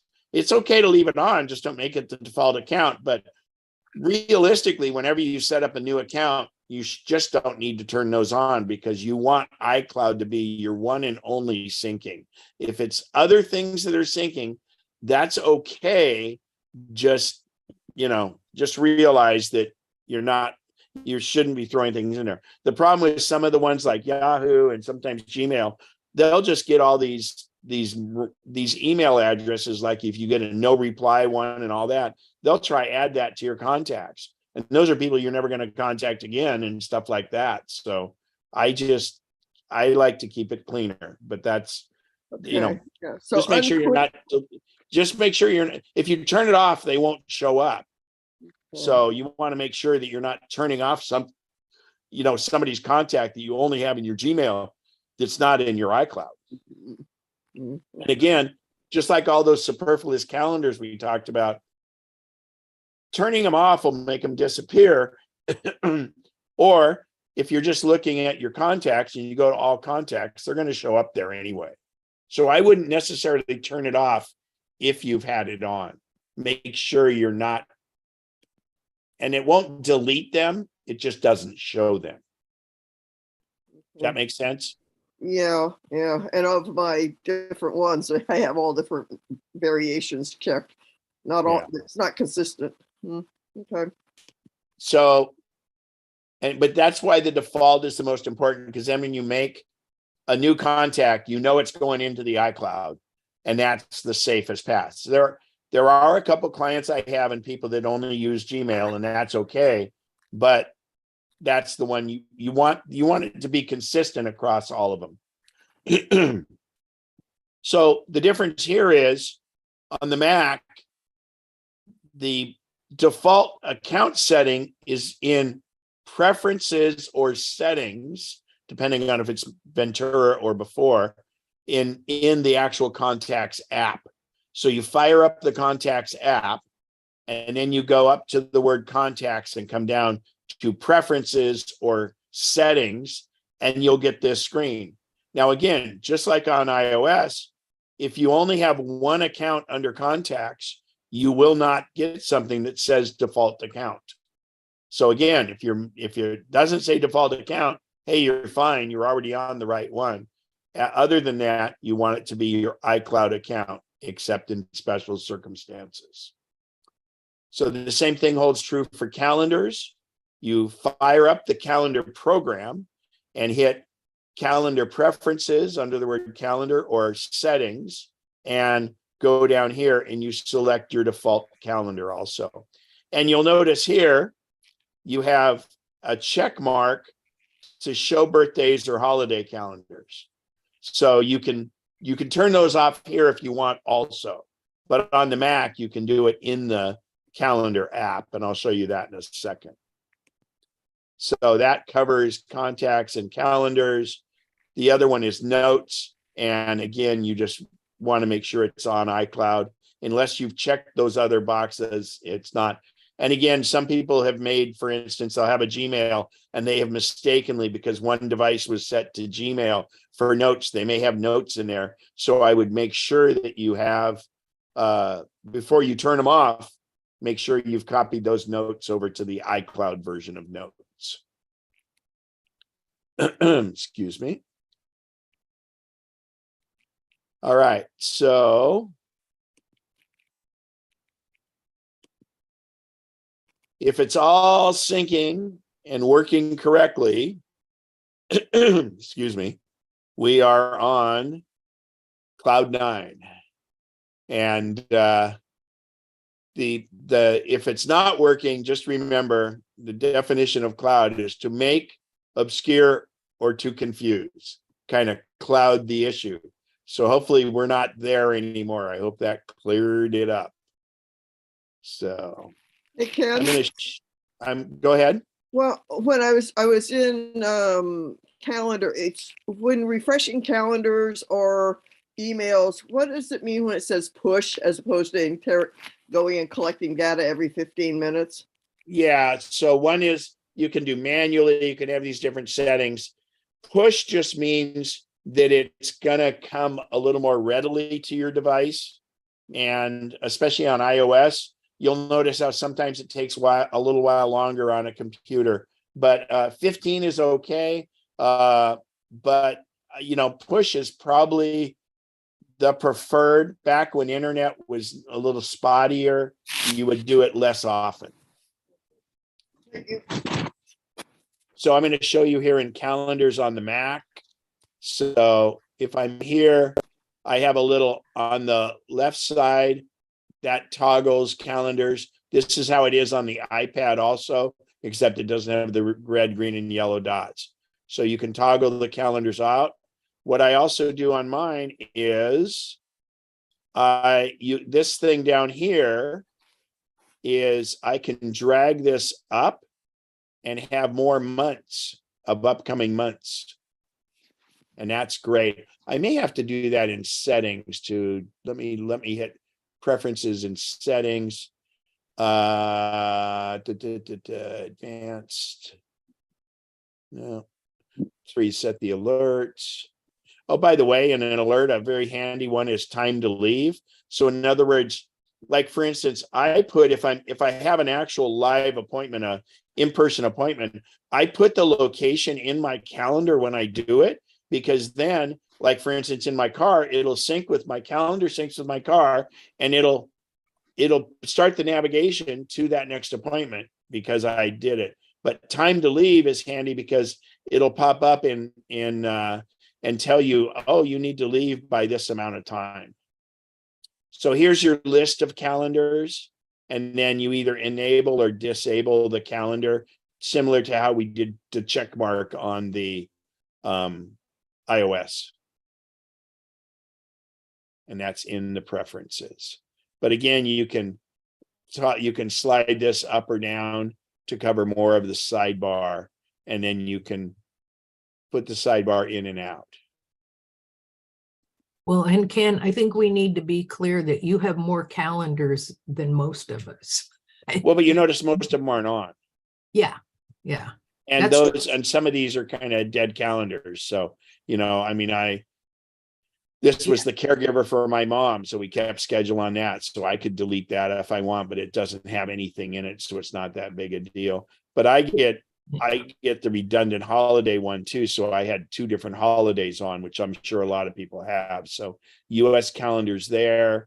And then if I turn on US holidays, no, that's not it. That's no longer subscribed. I guess I'm not getting those anymore. Well, So, I think the point is that a lot of us can use different calendars, and we don't. That's a whole nother topic about how to use different calendars. And it perfectly, and I'm going to get into that here. For instance, like here was an appointment. Here's my tax appointment. So if I double click on that, I can go up here and I can change it to a different calendar if I want, even if the calendar is not currently on. So it'll do it there and it'll be hidden. So that's how you change your calendars. But this is a good example where I actually put the address in the appointment. And so then it'll pop up and say, oh my gosh, it alerts me when I need to leave. And it pops up and says, oh, it's 32 minutes driving time right now. You need to leave now, or in 10 minutes, you need to leave. And so that's very helpful. But again, on the Tesla, if anybody that has a Tesla, what you do is you put this location in and you keep the Tesla app open on your phone. It doesn't have to be the foremost app, but you tell it to sync with your calendar. And then on my screen and CarPlay, same thing with if you have CarPlay in your one, it'll give you navigation to these locations. It's great. So, and again, you have subscription calendars. So, like for instance, I keep the calendar that we have on the website for MacNexus. We have 2 different calendars on there. We have a subscription calendar that people can sign up for, the subscription calendar. And then other ones is that list of the events coming up in MacNexus. And those are all derived from the calendar I keep here. So. Louise, we have a question, and then Keith after that. Yeah. Hi, Ken. Good morning. Good morning. Quick question. I'm following you on my Mac, and I saw also on my phone here in calendars that my address pops up in the column that we were just looking at. What is that for? On your computer, Mm-hmm. your address is under calendars? Yes, on the left in the column under iCloud, it has work, calendar, home, iPad, and then my home address with a At some point, you just made that calendar. So you can delete it by control. Let's just see one here. Let's see. I just clicked on it and it gave me an option to unsubscribe. Would that do it? Oh, that means that's a subscription calendar. So yeah, you would unsubscribe. That's possibly one that Vern made or something. I don't know. Or we did out of. Oh, no, he doesn't touch my Apple. He gets in trouble. No. But it could have been a calendar that he sent you to subscribe to. Oh. A subscription. So let's talk about a subscription calendar. A subscription. So you can share a calendar with other people, or you can subscribe to a calendar. For instance, Formula One. I follow Formula One. So I have a Formula One calendar. You can see here this morning at 10. Well, I'm sorry, last night at 10 p.m. because it's in Australia, the Formula One Grand Prix qualifying, and then oh no, that's tonight. Last night was because they're a day ahead, was Formula Grand Prix qualifying. So I have subscribed to that calendar, and think of it kind of like the holiday one. The holiday one is a subscription calendar too. You subscribe to it, and it updates the dates. It's kind of like Easter. Easter is at a different date every year, right? So it updates that calendar as it does it. We have a MacNexus subscription calendar. It's at the MacNexus site, and it lists the MacNexus events, the the Wednesday meeting and today's workshop. But then how do I figure out what this one is hooked up to? Well, I don't know. You can probably hit the subscription and then hit the little, it shows you a thing, and you might get, like, there's a website. Let's see. I don't see any subscription options. Yeah. Has it got 3 little lines on it? Yes, yes. So that's a subscription. So I just delete it. I think it was made in error. That's not hard to believe. Okay, Yeah. done. Unsubscribe. There we go. Terrific. Okie doke. Okie doke. Thank you. Yeah, and Calendar is, let it be a good tool. It's great. So in fact, here's where I'm doing my Chat GPT presentation on the 25th. So we'll do it probably the general meeting's the next night. I will probably highlight it there and then go and the first Saturday, let's see, am I around that Saturday? I probably will be around that Saturday. So May 6th. So how do we subscribe to the MacNexus calendar? So if you go to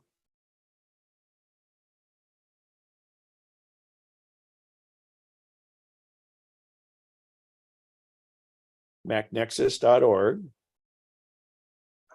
Okay. And right down here is a little button, and you click subscribe to. You'll get a little thing that pop up, and it says, "Oh, do you want to do that?" And you say, "Sure, I'll let it." Oh, okay. And it'll be in a subscription. I Does think it Apple include limits it to 100 people. So, but then those events will automatically fill in on your calendar. Will it include the Zoom link as well? If the Zoom link's in the calendar, but I don't usually put the Zoom link in the calendar because of the membership thing. And the Zoom link for the first Saturday class and the general meeting is always the same link. And then the third Saturday class is its own link. If you scroll down a little, Ken, and click on all things Apple or the general. Yeah, Bob has it here. So if you click on all things Apple, you'll see the link is, there you go. Thank you, Bob. Beautiful. And I've got all 3 of the meetings set up that way. Oh, thank Perfect. you. Perfect. Will do. Thank you.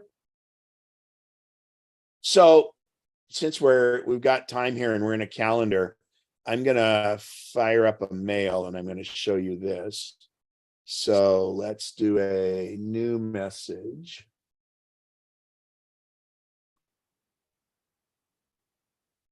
So excuse me. I'll send this to myself because I don't get enough email.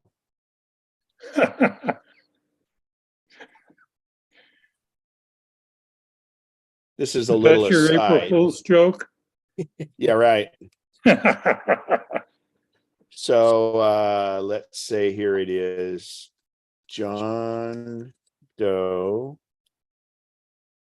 123 Main Street. Oop.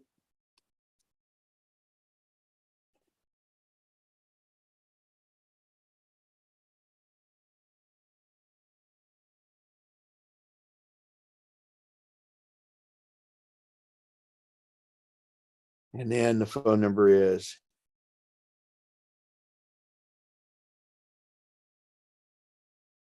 and party of the century,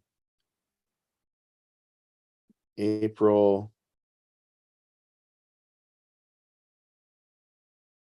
1st, 2023, 10 p.m.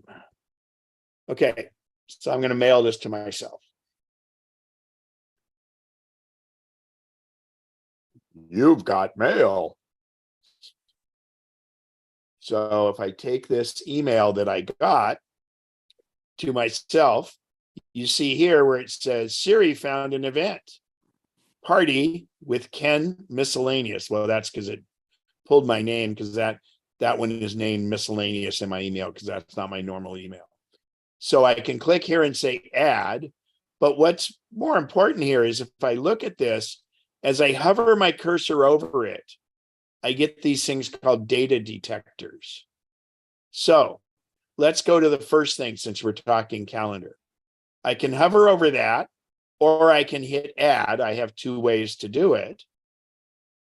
Probably the easiest I'll show you is add. It pops up my calendar and it says, oh, okay. And I could change the title here if I want. And it already extracted the email or the street address. And I say add to calendar. So now it's added to the calendar.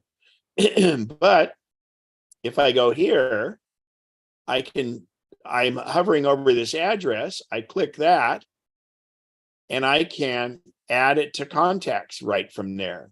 That's the data detector.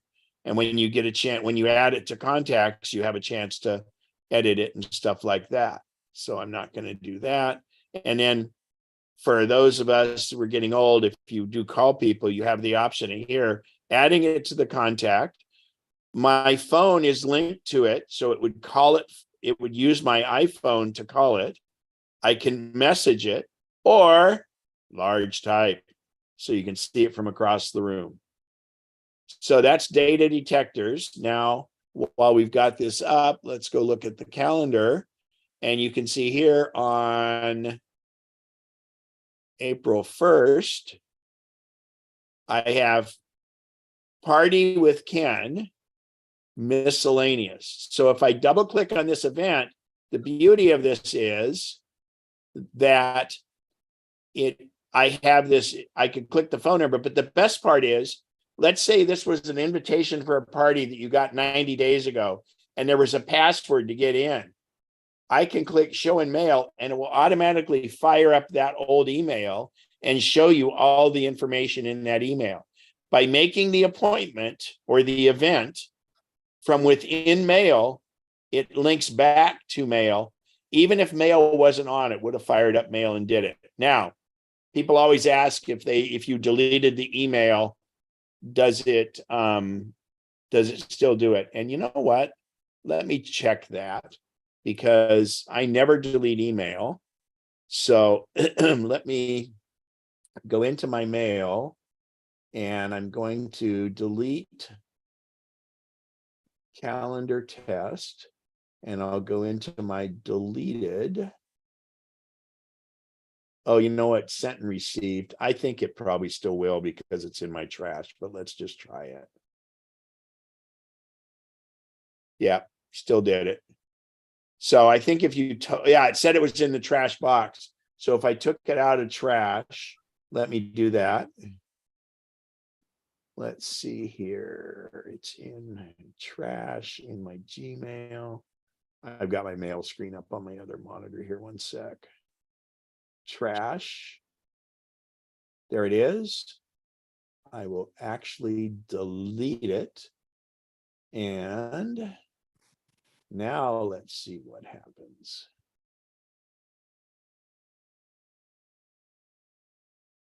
No, operation error.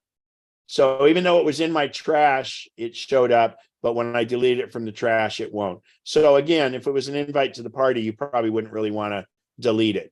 But, you know, or you can do like me and have 564,000 messages so that you never delete any. That's a look. Other than spam, I never delete messages. So, all right. I have some questions up. Let me change my screen here really quick so I can get that back to. Let's move people over. I got to move this. There we go. Sorry, I've got all these Zoom screens going here. Keith McMahon, ask your question. I have a calendar question. Okay. My calendar events change sometimes. For example, a person will say, can we meet to do something on Friday? And then they'll call and say, oh, I can't meet this Friday. Can we push it off a week? So in my old iMac and older operating system, I could click on that event and drag it to the new date, and it would show up in the new date. With my current Apple Studio and new operating system, I can't click and drag anymore. I have to open up the calendar event and change the date. Hey, I'm not running Ventura. Bob, you have your calendar up? Could you try and see if you can drag? Because I know you're running Ventura, right? Yeah. No, oh, I don't have to bring it up. I can drag them. I'm running Monterey. Oh, you're running Monterey? Then you shouldn't. Then you should be fine. You just need to reboot your computer or something. Something's weird, or Well, you're no, not. It's been I doing mean, this ever since. It's been doing this for the last year. I haven't been able to do it for a whole year since I got this new system. Well, it might be a key. It might. So like I'm on Monterey, and I can just click and hold and drag it. You have to click and hold. I know. Drags just I fine. can't do that. Is that a setting that is set Are someplace? you on a trackpad or a mouse? Trackpad. And are you single finger clicking it? I thought so. Do you have trouble dragging any other stuff? No. Okay, hang on. I don't think that's a setting. Okay. Boy, have you rebooted? The computer? Yes, I've done it several times. I say this has been a problem for the last year since I've had this computer system. And you have just a trackpad, not a mouse? Correct.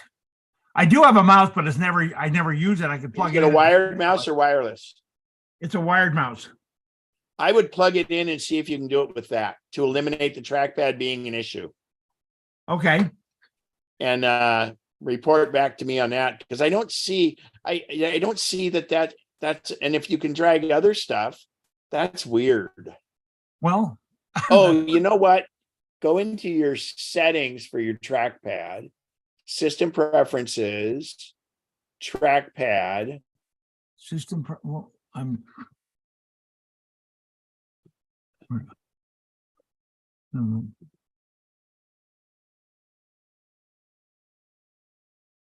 Why did this? Because there's some settings there that could be amiss. Okay, now I can't find system preferences. It doesn't show up. Go to the Apple logo, come down to system preferences. I am. I don't know. System preferences. Does it say system settings? Uh-huh. Well, I use. Does it say there we go. system Now it settings? is. Okay, now I got system preferences. Go to where? Trackpad? Trackpad. I already found it, Ken. Where is it, Bob?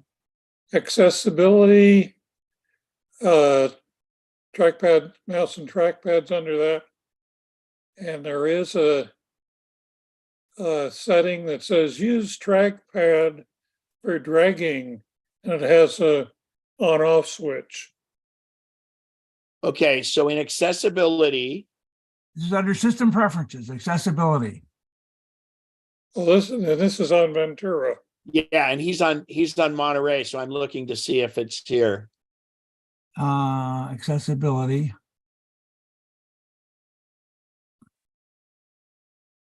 And then, I don't have a trackpad. Yeah, so go to keyboard. okay, yeah, because under Ventura, it's called mouse and trackpad. Under keyboard, Keith, go to no, that won't do it. Sticky keys has nothing to do with that. Yeah, we don't have that on Monterey. Yeah, and I don't know if this is some new under Ventura. Yeah, it is, and that's interesting that you found that. I'm going to go look at trackpad. And there's just another choice right below it, dragging style. Yeah, so Keith, fire up system preferences trackpad. Yeah, that's where I am. And go to the top tab, point and click.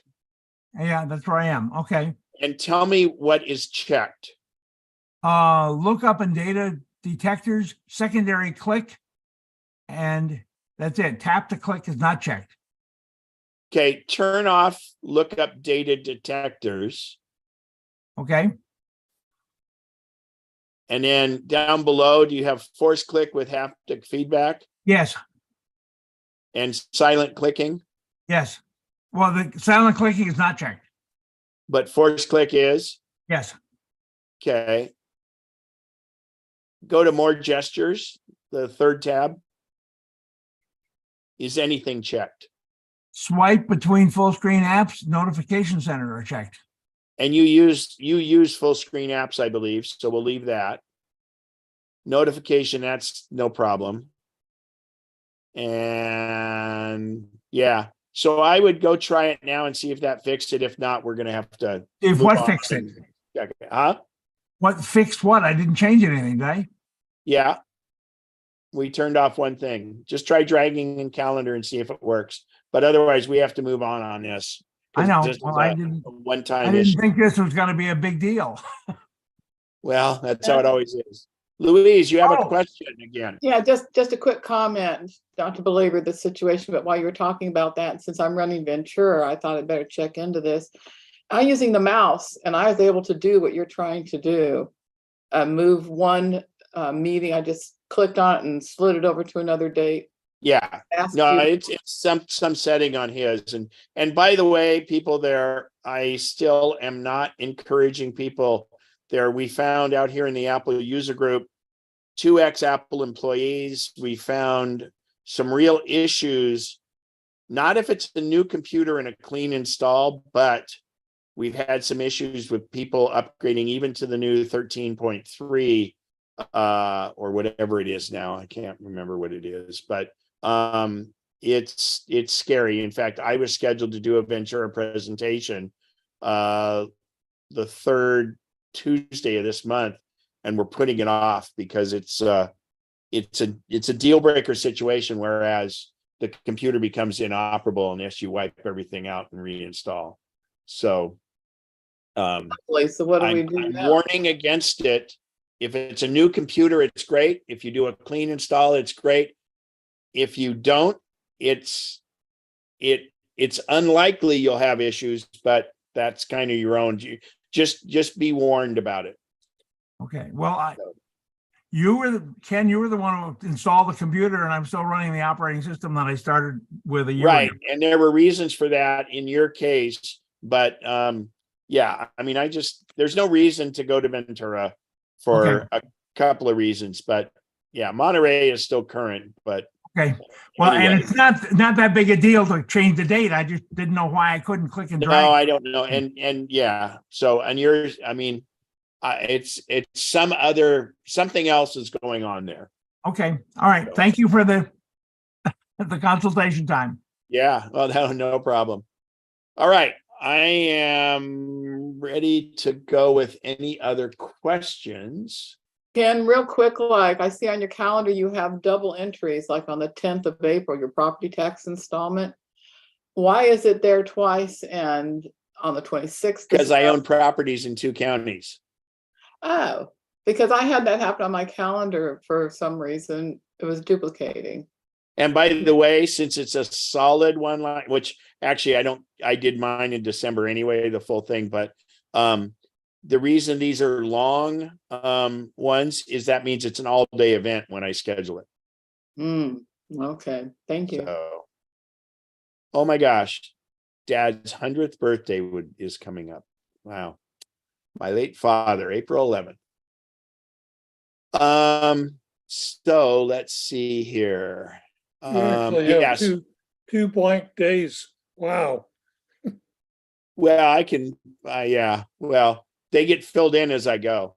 Well, actually, theoretically, one of these may be a ski day. So, but see, a lot of these aren't appointments. I mean, this means I get my prescriptions by mail. So it means that that's the new start date on that, and people's birthdays, and, you know, anyway.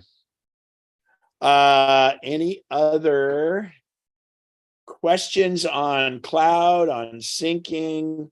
I think we've got everybody kind of in there, but I wanted to pull up because we discussed notes a little bit, And well, oh, I know what it was. We had said at the end, what were you guys supposed to remind me about? Was it Safari? Yeah.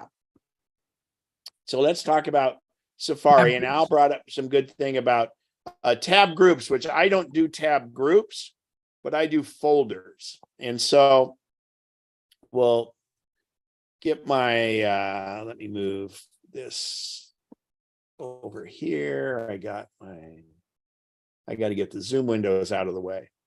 So, by the way, Apple seems to think you guys don't need a favorites bar up there.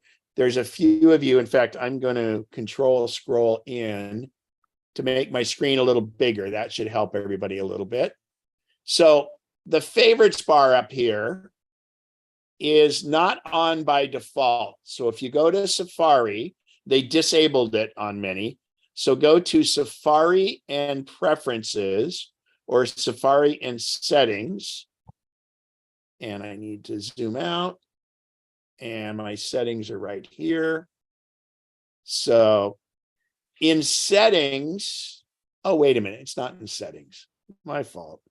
Control Alt. Okay. Up top,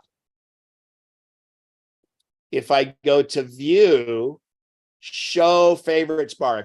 If your favorites bar, this bar right over here is not showing like this. Apple at one point, a few operating systems ago, says, oh, people don't want that. So we go to View and we say Show Favorites bar. And you may or may not have stuff there.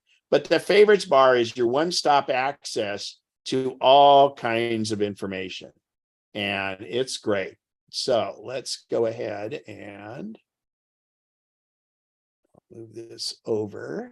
So this little window shade here, you can see here I'm showing my reading list.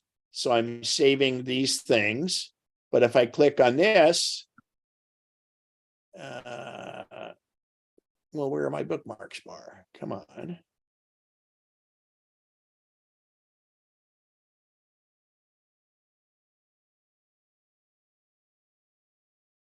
Those are my tabs. I don't want my tabs. And can you bring that window down just a tiny bit? Because what we're seeing over the very top is live on YouTube. Just bring it down just like half an inch. Is that your Zoom window showing it? So that's what we are seeing. Okay. There, that's good. Oh, okay. Now we can see the whole thing. All right. So why is what happened to my reading list?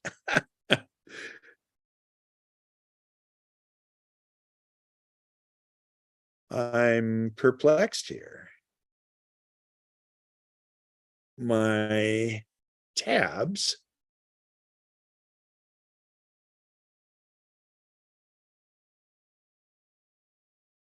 Wow, I've lost my it's on the bottom left. My reading list? Yeah. Oh. Thank you. Yes. Because I was zoomed in. So I'll go to my bookmarks, for instance. There we go. So in my bookmarks, I have my favorites, which is this line across here. And the trick is you can make a folder. And in a folder, you can set a whole bunch of things. And it's one click into Yosemite. And for instance, my information about the Aurora Borealis, I save in that folder inside a folder, and I have them all there because you've got to have a simple, just like Apple there, you could have your healthcare, you could have banks, you could have, this is my information when I was researching steam showers, bike information. And so to do that, you're in bookmarks and you edit file, new, where is it? New folder. Oh, bookmarks. add bookmarks folder. So I add a bookmarks folder and then I drag it under favorites. And then I actually adjust where it is here so it shows up on my bar, because I have more favorites than I have bar. And when I hit this, it gives me all the rest of my favorites, which go back a long time. So a folder works very, very well. And if I wanted to, for instance, add something to a folder, say it was MacNexus, I click on MacNexus, I click and drag it, and I could drop it in over, say, ski. And they try to move out of the way, so you got to go to them from behind. But if I hover over and let go, it would drop it in that folder.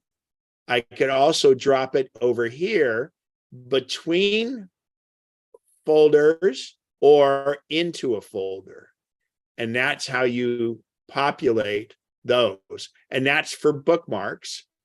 And then earlier, and then when I want to just say, let's say I'm at MacNexus and I hit the little share arrow at the top. Is that low enough to see, Bob? The share box right here. I can add it to the reading list we talked about. Add to reading list or add a bookmark. Now, when I add a bookmark, I get this pull down menu, which I'm going to have to zoom out to show. Right here, it says add this page to, and then I can go pick where I want to have it sent, which one of my folders. In this case, I'm not going to save it, but I'll just say Tesla. And then it says, how do I want to change the name of this? And then I would just add it, and it adds it to that bookmark. So Safari is very, very, very useful. And the other thing that's super useful that I wanted to make sure we made note of today is Notes. Notes is incredible. And I'm actually going to bring up my iPhone for this. So if I go share screen. Yeah, the three things that you were supposed to be reminded about were notes, reminders, and duplicates on photos. Ah, very good. Thank you, Bob. Okay, so I'm going to go into here and do finish with my notes. Going to go into my phone. And there it goes.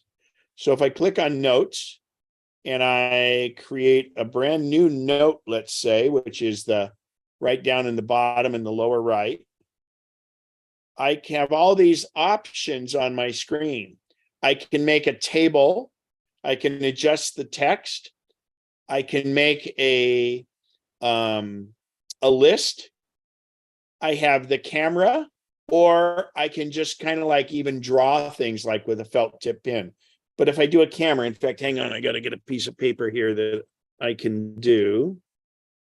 Let me get a piece of paper that doesn't have anything that Google will dislike. Okay.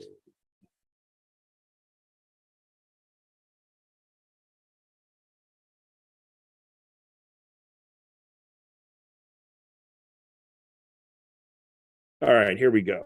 So I'm going to use my camera, and I have the option to choose a photo from my photo library, to scan a document, or to take a photo. Well, Ken, what's the difference between scanning a document and taking a photo? Taking a photo of a document is really just a picture of a document. Whereas if I scan it, I can scan the document and it will actually make the text be active. So let me do that. I'm going to scan a document. So it automatically sizes it, and there it automatically did it. And all of this text is selectable. Look at this. I can copy and paste this text. Just like if you scanned it from a scanner. So it's OCR, it's copyable, it's amazing. And that again is, I'll hit done, and I'll not save it. I'll hit cancel. discard. So I'm in notes. I tap the camera. I'm going to say scan a document. I bring my photo up and it realizes, oh, I just captured that 8.5 by 11. And that's it right there. And all of the text in this, if I save it like this, just like a PDF, it's all editable. So not editable, excuse me, it's searchable. So in notes, if I was looking for the name for the word cancellation, it would show that in it because it turns this into text as a PDF. Now, if I simply took a photo of it, it would not do it as a scan of text. Okay, so notes is very, very powerful. Also with notes, I encourage you to, I'm going to do this. I'm going to go test password. So if I decide to put passwords in my notes, you can do that now because you have the option to lock your notes. And now remember, your notes syncs across all your devices. So if I go up to the ellipsis, the 3 dots inside the circle up there, and I tap that, I can, and by the way, this is an easy way to get to my scan and other things like that, but I have the ability to lock the note. So when I lock this note, I can use the iPhone passcode, which is the best one to use because that's the one you're least likely to forget. So now it's locking it with my iPhone passcode.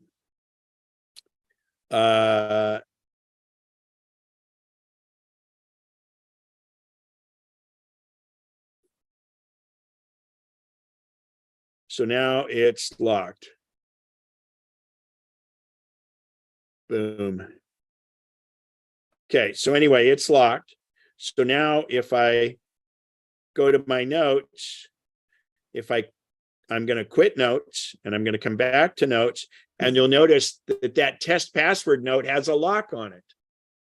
So it's locked. No one can get in it. If I want to read that note, I tap on it and it says, oh, okay, you got to do this to view note. And it just used my Face ID to unlock the note. Or if my Face ID or Touch ID wouldn't work, it would have been the passcode I put in. So let me go ahead and close notes so it will lock it. And then I'm going to switch to my Mac and I'll show you notes there. And here's my notes. It'll take a second to sync. There's my new note. You'll notice it's locked. So I click that. And I don't know why it's unsupported. Oh, because I have not got upgraded to. So this is a problem. This is one reason why you may want to update to the other. Let me see if I unlock it and just create a regular note. View note. And I can say, I'm going to delete that note. I'm going to do a new note. Test note. Done. So this one will disappear in a minute because I deleted it on the other device. There I have a test note, and that note shows up. So it turns out that the lock note won't work if you've got a newer version of the OS, and that just happened. And I haven't even seen that documented anywhere, but typical of demos, the demo failed. But anyway, oh, and I didn't save that scanned note, but it would have shown up here too. So notes is very, very powerful. Reminders. I never do reminders from the Reminders app. I do reminders from using Siri. So I will go ahead, Barbara, you've got a question? Unmute yourself. Yeah, under the notes, I couldn't find the screen where you were. When I open my notes app on my phone, I get folders, and if I click on iCloud, I have some notes under there, but I couldn't find the screen where you were. I don't know if I missed a step. There should be a little square with a pencil in it to compose a new note. Yes, okay. That's it? That's what you needed. Okay. Okay. And let's see here. Al, question, comment? Yes. I know you can scan a single page in notes and stuff, but what if you wanted to create a multi-page PDF? Can you do it all at once, or do you have to just add a whole bunch of single pages together in preview? Or That's a good question. I think there is let me try that, because I thought there was a way to do. I'll bring my phone back up. I thought you could add to it as a multiple page, but let me look. That would be very helpful. So let me switch back to my phone.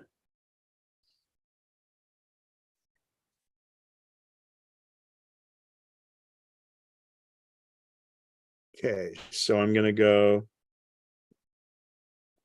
and go to notes, and I'll take this test note and I'll go to scan.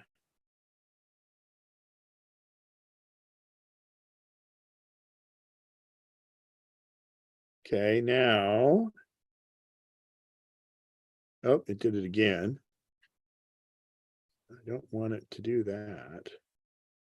That's interesting. So here's one. So let's see if there is. That's a filter, that's a crop, that's to rotate it, so in case you scanned it wrong. And done. So let me see if I add another note to it. It's the same one. Save to. So let's see how that shows up. It shows up as two side by side. okay. So it looks like it. Yeah, I think until you would. Oh, so what it will, yes, that's considered one note. So you could do multiple pages in it. And therefore, that's the ticket. Yeah. And then if you're going to a second document that's 10 pages, you would just create a new document. So is there a limit to how many pages, do you know? I don't think there is. It's all a storage kind of thing. I have no, I'm guessing, but I don't think that there Sounds would about be. right. Yeah. And then there's some other adjustments there, light background, move note, find a note. So let's do this. Let's go ahead and close this note. And then let's do a search in the notes by pulling down, and the word cancellation I know was in there. Cancel. So look at this. It found everywhere where the word cancel is in my notes. Right there, the test note, return flight. So the word cancel is in all of those notes. So let's see, cancellation. So only these only these few notes have the word cancellation in them. And so you'll notice that I have a lot of, when I go on a trip, I take my itinerary and I add it to notes. I don't usually do it with the scanner. I have the digital version of it and I drop it into notes. I have my passport in there. I have my driver's license. I have my medications. I have my Medicare and insurance cards in there. Everything is in notes because it's easily accessible and easily searchable. So great. Al, anything else? No, not for this side. Not for this. Thanks. Harmon, go right ahead. I have a problem with the shadow of the camera on the document. Those were perfectly illuminated. How do you avoid the shadow? I didn't have the flash on. Well, wait, excuse me. Oh, because it's using hardly any light. I don't have bright light where I am. I have just an overhead light way behind me. So it didn't do it. It's more of the light from the screen. You might turn on the flash. Turn the flash on.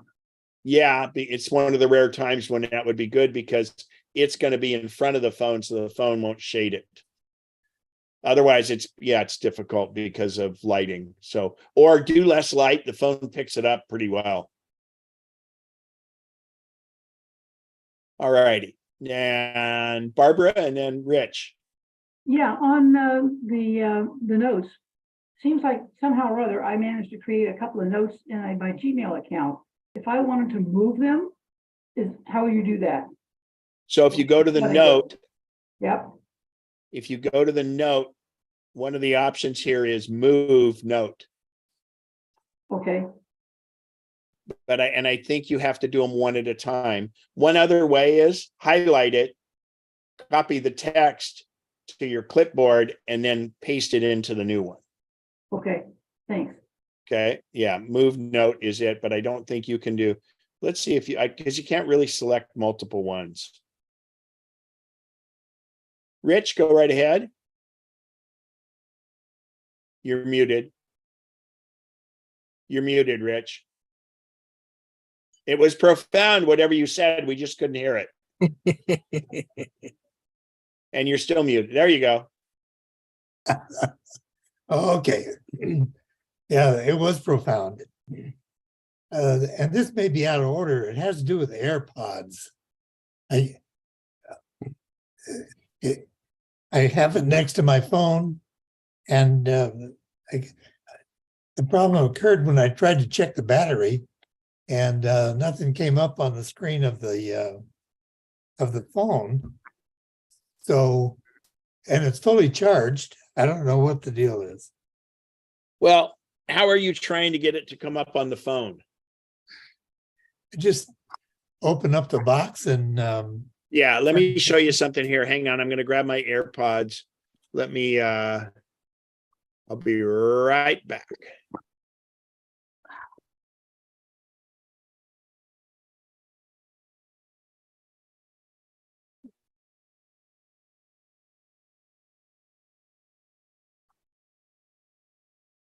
So, Rich, you mean that the beginning screens on the kind of the No, home screen? what he means is normally on your phone, if you open the case, it shows up like, well, actually, if you're in like a pod there, so you get this screen if you open the case, but that's what you're looking for. But here's what happens. If you don't get that, take your phone and swipe from the right side, the left side to the right, and then scroll down and you'll see batteries, and there shows your AirPods. Swipe from the left side all the way across, expose this screen, and then batteries will show there. It shows my Apple Watch, and I have the little MagSafe battery. It would show that if I had that attached. Did you get into the screen by swiping? no. So you're on the main screen, the home screen. Okay. Take your right hand, go all the way off the phone to the left of the phone and swipe across. Okay. And then scroll down and you'll see this screen right here. Got it. And your battery should be there. And if I'm not mistaken, let's do this. So if I go to Bluetooth and I go to AirPods, hang on, my AirPods Pro.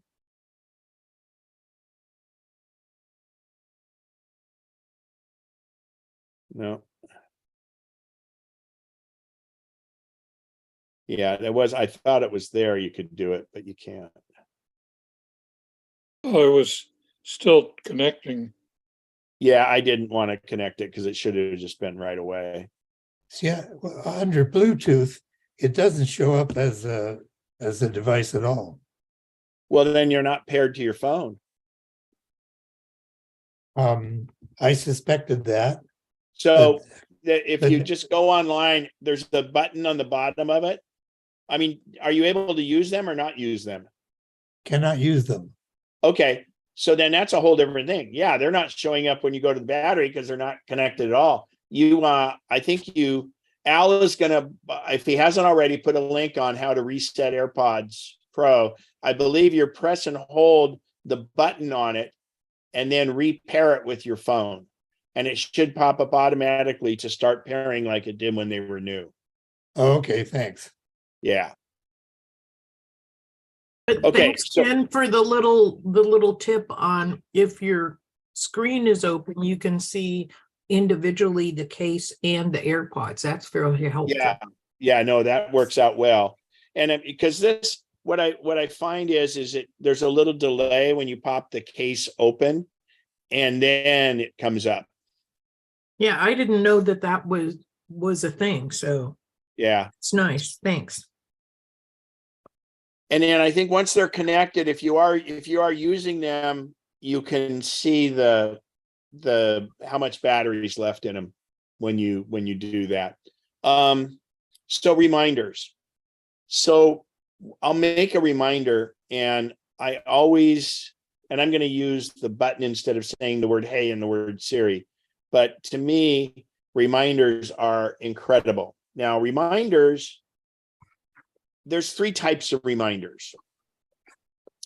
There's a reminder that is just like a to-do list where you don't have any time or any location or anything attached to it. It's just like a note, but it's really a reminder. So, but I think more importantly, and that would be notes usually. So as far as reminders go, you think of it as being interactive with your time or your location. So most of the time I make a reminder that's time-based. So I will do it right now at 11:53 a.m. Remind me that class is almost over. Okay, I added it. So that's been added. So now I'm just going to be on my phone and we'll wait and see what happens here in 15 seconds. So a time-based reminder is the most common. And let's just wait here a second. And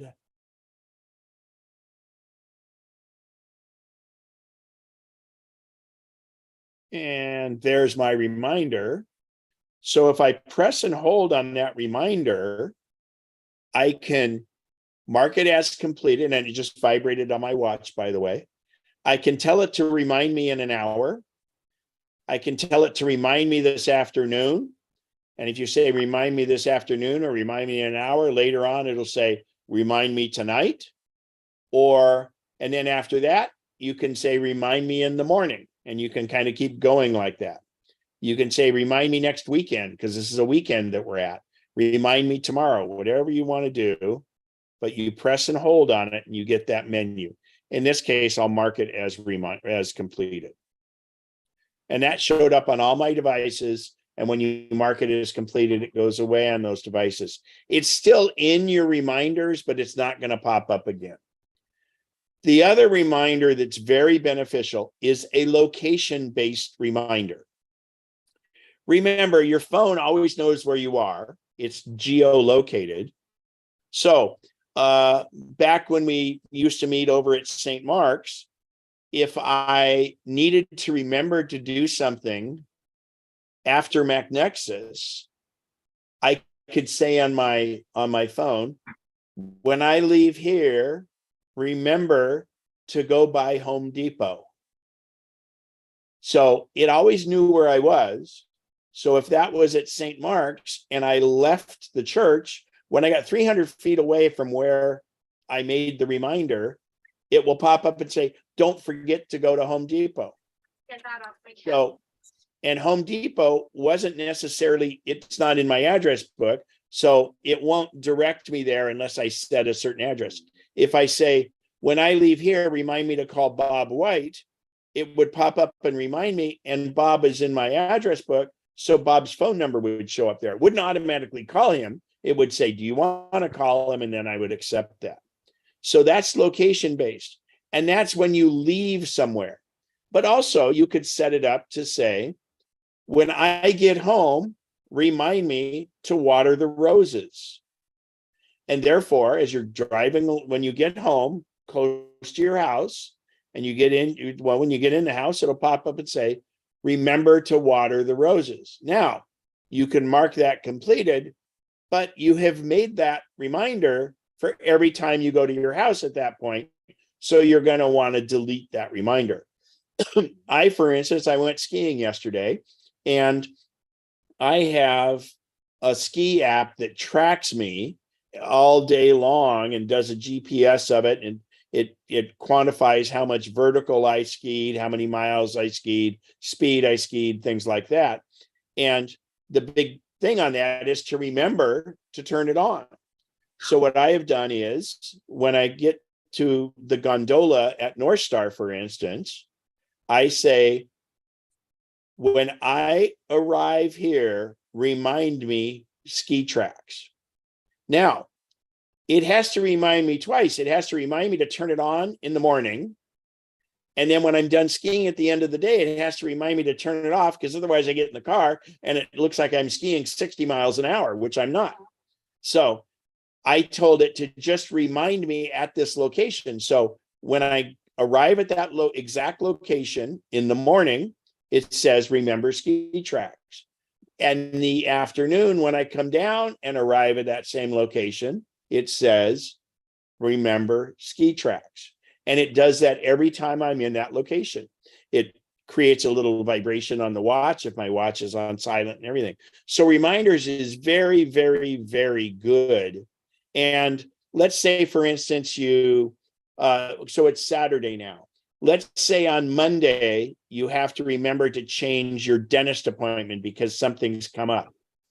Well, you would do in your calendar, you would make your appointment, but you would go into your reminders and say, Monday morning at 10 a.m., remind me to call the dentist. And that way you would call the dentist, make a new appointment and things like that. So any questions on reminders? It's so much easier to use Siri than to try learn how to use the reminders app. Yeah, Ken, I do have a question. Yeah, go ahead. You mentioned that you get a buzz on your watch when the reminder comes up, but is there a way to have a tone play on your phone when that reminder comes up? On your phone, yes, it's all in your notifications, and my watch is on silent, so both my phone and my watch are on silent, so that's why it's just a vibration on my phone. It just comes up on the thing, but you go to notifications and you tell it, when I get reminders, make a sound.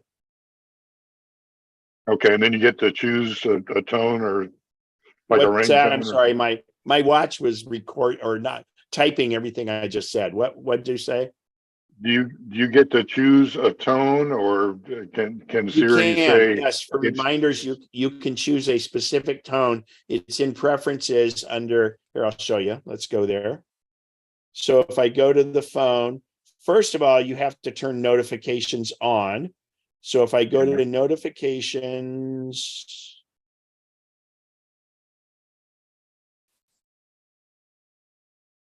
alphabetically,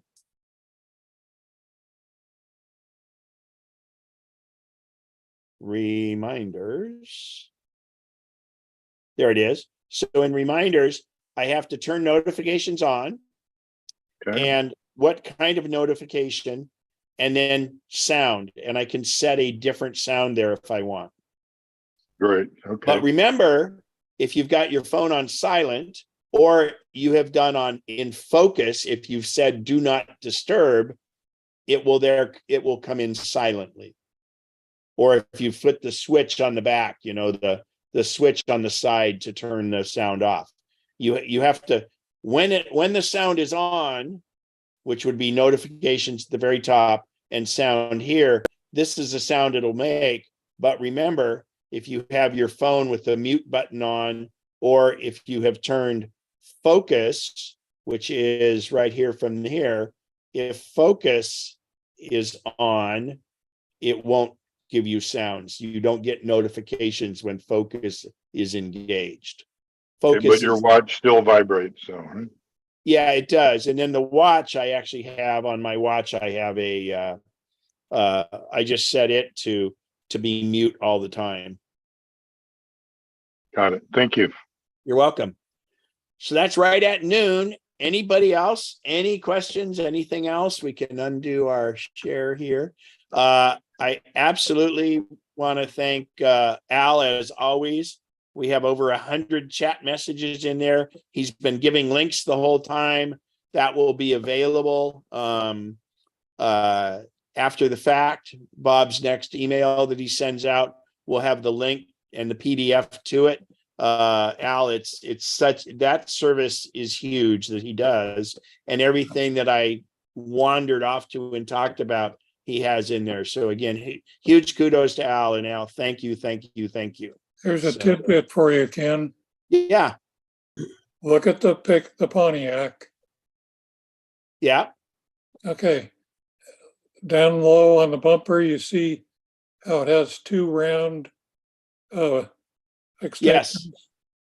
Yeah. That's how you tell it it's a Star Chief. Ah, nice. And those things, they look like they're lights and they look like they're sirens, but they don't do anything, right? Correct. Yeah. Nice. So, nice. Hey, Ken, one parting question. I Yeah. noticed you have a QR code on your home screen on your on my phone. phone. Yeah. How did you what do you use to generate that?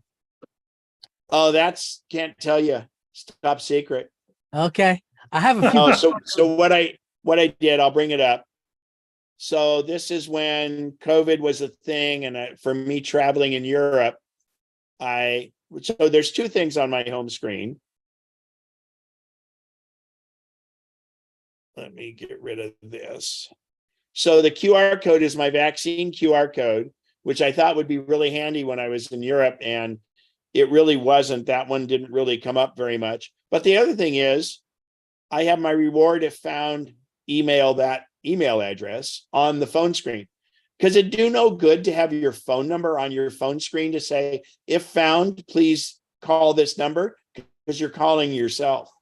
So to do this is, I had a copy of the barcode, and this is a picture I took up near Banff, and oh gosh, how come I can't remember the name of the lake now? Anyway, so I just took that photo. Louise. No, this isn't Lake Louise. This Oh, is okay. actually right over by it's west of Banff, and oh gosh. Anyway, Starts with a C. no, I don't think so. Anyway, I took the picture, I put the text on the picture, I put the barcode on the picture, and then in Keynote, I put that together, because a Keynote, you save it as, and so then photos, and I made that my home screen. So I did a custom home screen with that, and my normal home screen is just the stock one, but that's actually called the lock screen. You can have the lock screen in the home screen. Nice. Yeah. Good. And Mary, question. Yeah, this is kind of a little off topic, but anybody else, I have Word and I created a new document and it won't let me save it. I hit save as. You no longer have a licensed copy. I do have a licensed copy. Well, it's not active. It's a subscription and I pay, so. Well, then you need to this is why you shouldn't use Word. Well, I understand, but you can't save it, and I bet you can't even print it. Oh, that'll be interesting. So Screenshot is all, maybe, but that is a subscription. That's a subscription issue. So you'll need to go in and make sure you reauthorize it, and they have a way to do it online. Well, thanks. I never. Can I add something? Can I add something on that? Yeah, go ahead. Mary, when you go to file, does it say save a copy instead of save as? No, it does not. There's no save option because it's not a licensed copy now. And you might be able to go up to in the settings, or go up to the Word and go to help and look there, or under about, and you can reactivate your subscription. Huh. Okay, because it could have happened in a software update or something. Sometimes it just gets forgotten. Well, see, thanks, because I never would have thought of the subscription Yeah, issue. as soon as you said you couldn't save, that's the way I always test it. Okay, thank you. Yeah. Hi, Berta. Hi, this is a quickie and I'm asking because it might apply to other listeners also. I'm in Rotary and Interwheel and I send out a delegate letter, but we're supposed to send pictures on JPEG. I use Pages and I import pictures and text. I send the text second primarily. How do I send pictures on JPEG using either my Mac, it's an M1 chip, or well, I prefer using Pages. Okay, so are you sending a document? I'm sending my Pages and I can change that to. No. I'm asking, are you sending a document or you're just, so you're creating a document in Pages? Yes, Can't you send it as a PDF? yes, but I cannot include the photos. The editor wants photos in JPEG. Okay, so that's separate. Okay. Yes, So then you should just email the photos. Are they in your Photos program? yes, Then just send it from Photos, email it from Photos. but they don't. And you may have to limit yourself to how many photos you do at a time because of the size of an email attachment. An email should not exceed 10 megabytes. Well, it's only like 3 pictures or 4 pictures. Well, three pictures from my Sony camera would be 60 megabytes. Okay, so when I'm on Photos, then I pull down from Photos on the options. Is that correct? You go to the share arrow. Oh. So you're in Photos on the Mac. I'll show you. I'll do my screen Thank you. and then I'll show you how it comes up. So in Photos. Hey, this was from the road the other day. A double? What's that, Bob? There was a double that day. Yeah, it was a double. And by the time I got off the freeway, it was down to a single. And then this was kind of it, but it was 2 full ones. Amazing photos. Beautiful. So Bert, if you go here, right up in this corner, see All this right. little the arrow sticking out? Right. You click that, you go to mail, and you could have multiple photos selected. Okay. And you address it. And here you want to give actual size. In this case, because this is cropped. In fact, let's go ahead and let me get a couple photos to show you a little better here. Oh, I never do actual size. But I'm going to go back and here's sunset the other night. I'm going to get this photo, and this photo. So now I've selected 4 photos. And I'm going to go to the share box and say, send it by mail. And now, if I go actual size, those photos are 4.3 megabytes. And if it's for them to post, did they give you a limit on how many megabytes it could be? No, but it's going to go in their newsletter. So Yeah. So you want to go actual size. And in this case, it shows me it's 4.3 megabytes, so I'm good. If you're just sending it to somebody for them to look at, if you go medium, you can see that they're smaller and it's 3. And as long as you're under 10 megabytes, you should be fine. and they will be as JPEG. Is that correct? Absolutely, they'll be as a JPEG. Well, I take that back. Those were in RAW. I think you're. Yeah. So let's see. Did mine say raw, Al? Yeah. Yes. So let me do this. Let me go ahead and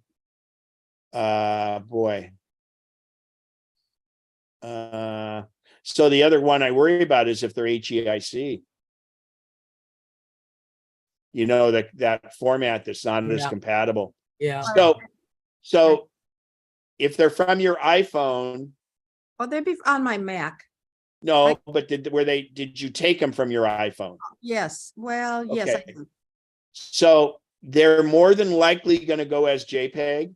See, I don't think these are raw, you guys, in this, because it would have been much bigger. It would have been much bigger. Yeah. Let's look at it. In fact, let's just take one photo and we'll look at that. What's this one? Let's see. So we know that this one's raw. So let me go ahead and Yeah. get Okay, rid of the rest of them.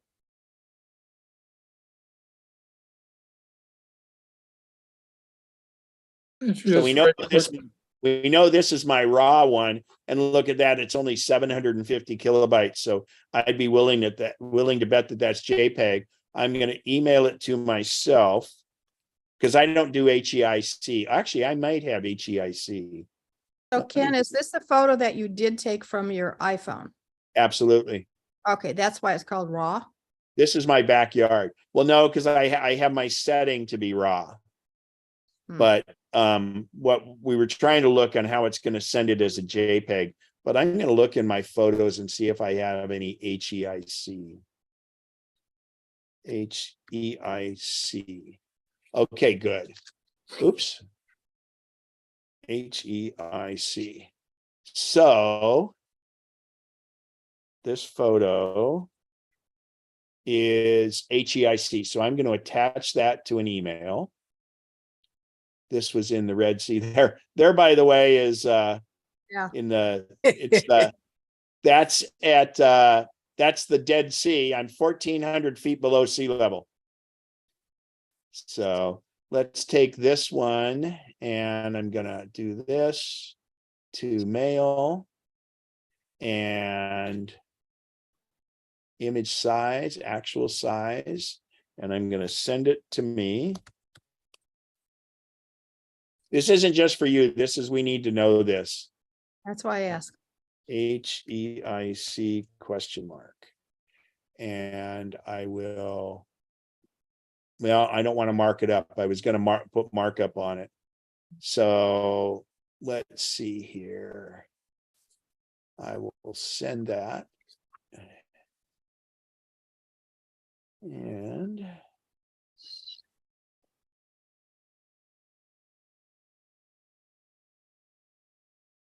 oh, come on.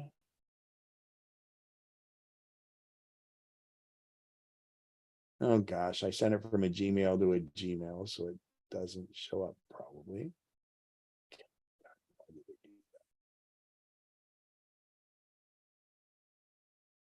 I'll just go to mailbox menu, get mail. No, I did, but the problem is sometimes when you send from your same Gmail account to your own Gmail account, it doesn't show up in Apple Mail. It's bizarre. It's really almost always instant for me. Finally came up. It's a JPEG, so that'll be fine. It sent it as a JPEG, so you'll just be able to do that, and it'll take care of it for you. Thank you. My understanding. But make sure it's actual size, so you're getting them the biggest photo you can. Actual size, and use my iPhone to send it. Is that right? No. You can do it from your iPhone, but no, do it from your computer. If they're in your computer, you just don't want to, and it'll be a separate email from what you send as pages, and send pages as a PDF document. Right. Okay. I've just had confusing ways of how to get it converted to a JPEG. So it's not an HEIC. Oh my gosh. Oh. Isn't that funny? All right. Yes. All right. That was in Italy. I missed that one. All righty. Any other questions before we pack up? Okay, everybody drive safe going home. In a while. In a couple. All righty. Al, make sure you save chat. I got it. See you in a couple minutes. Yeah, but I'll wait until quit until you save chat.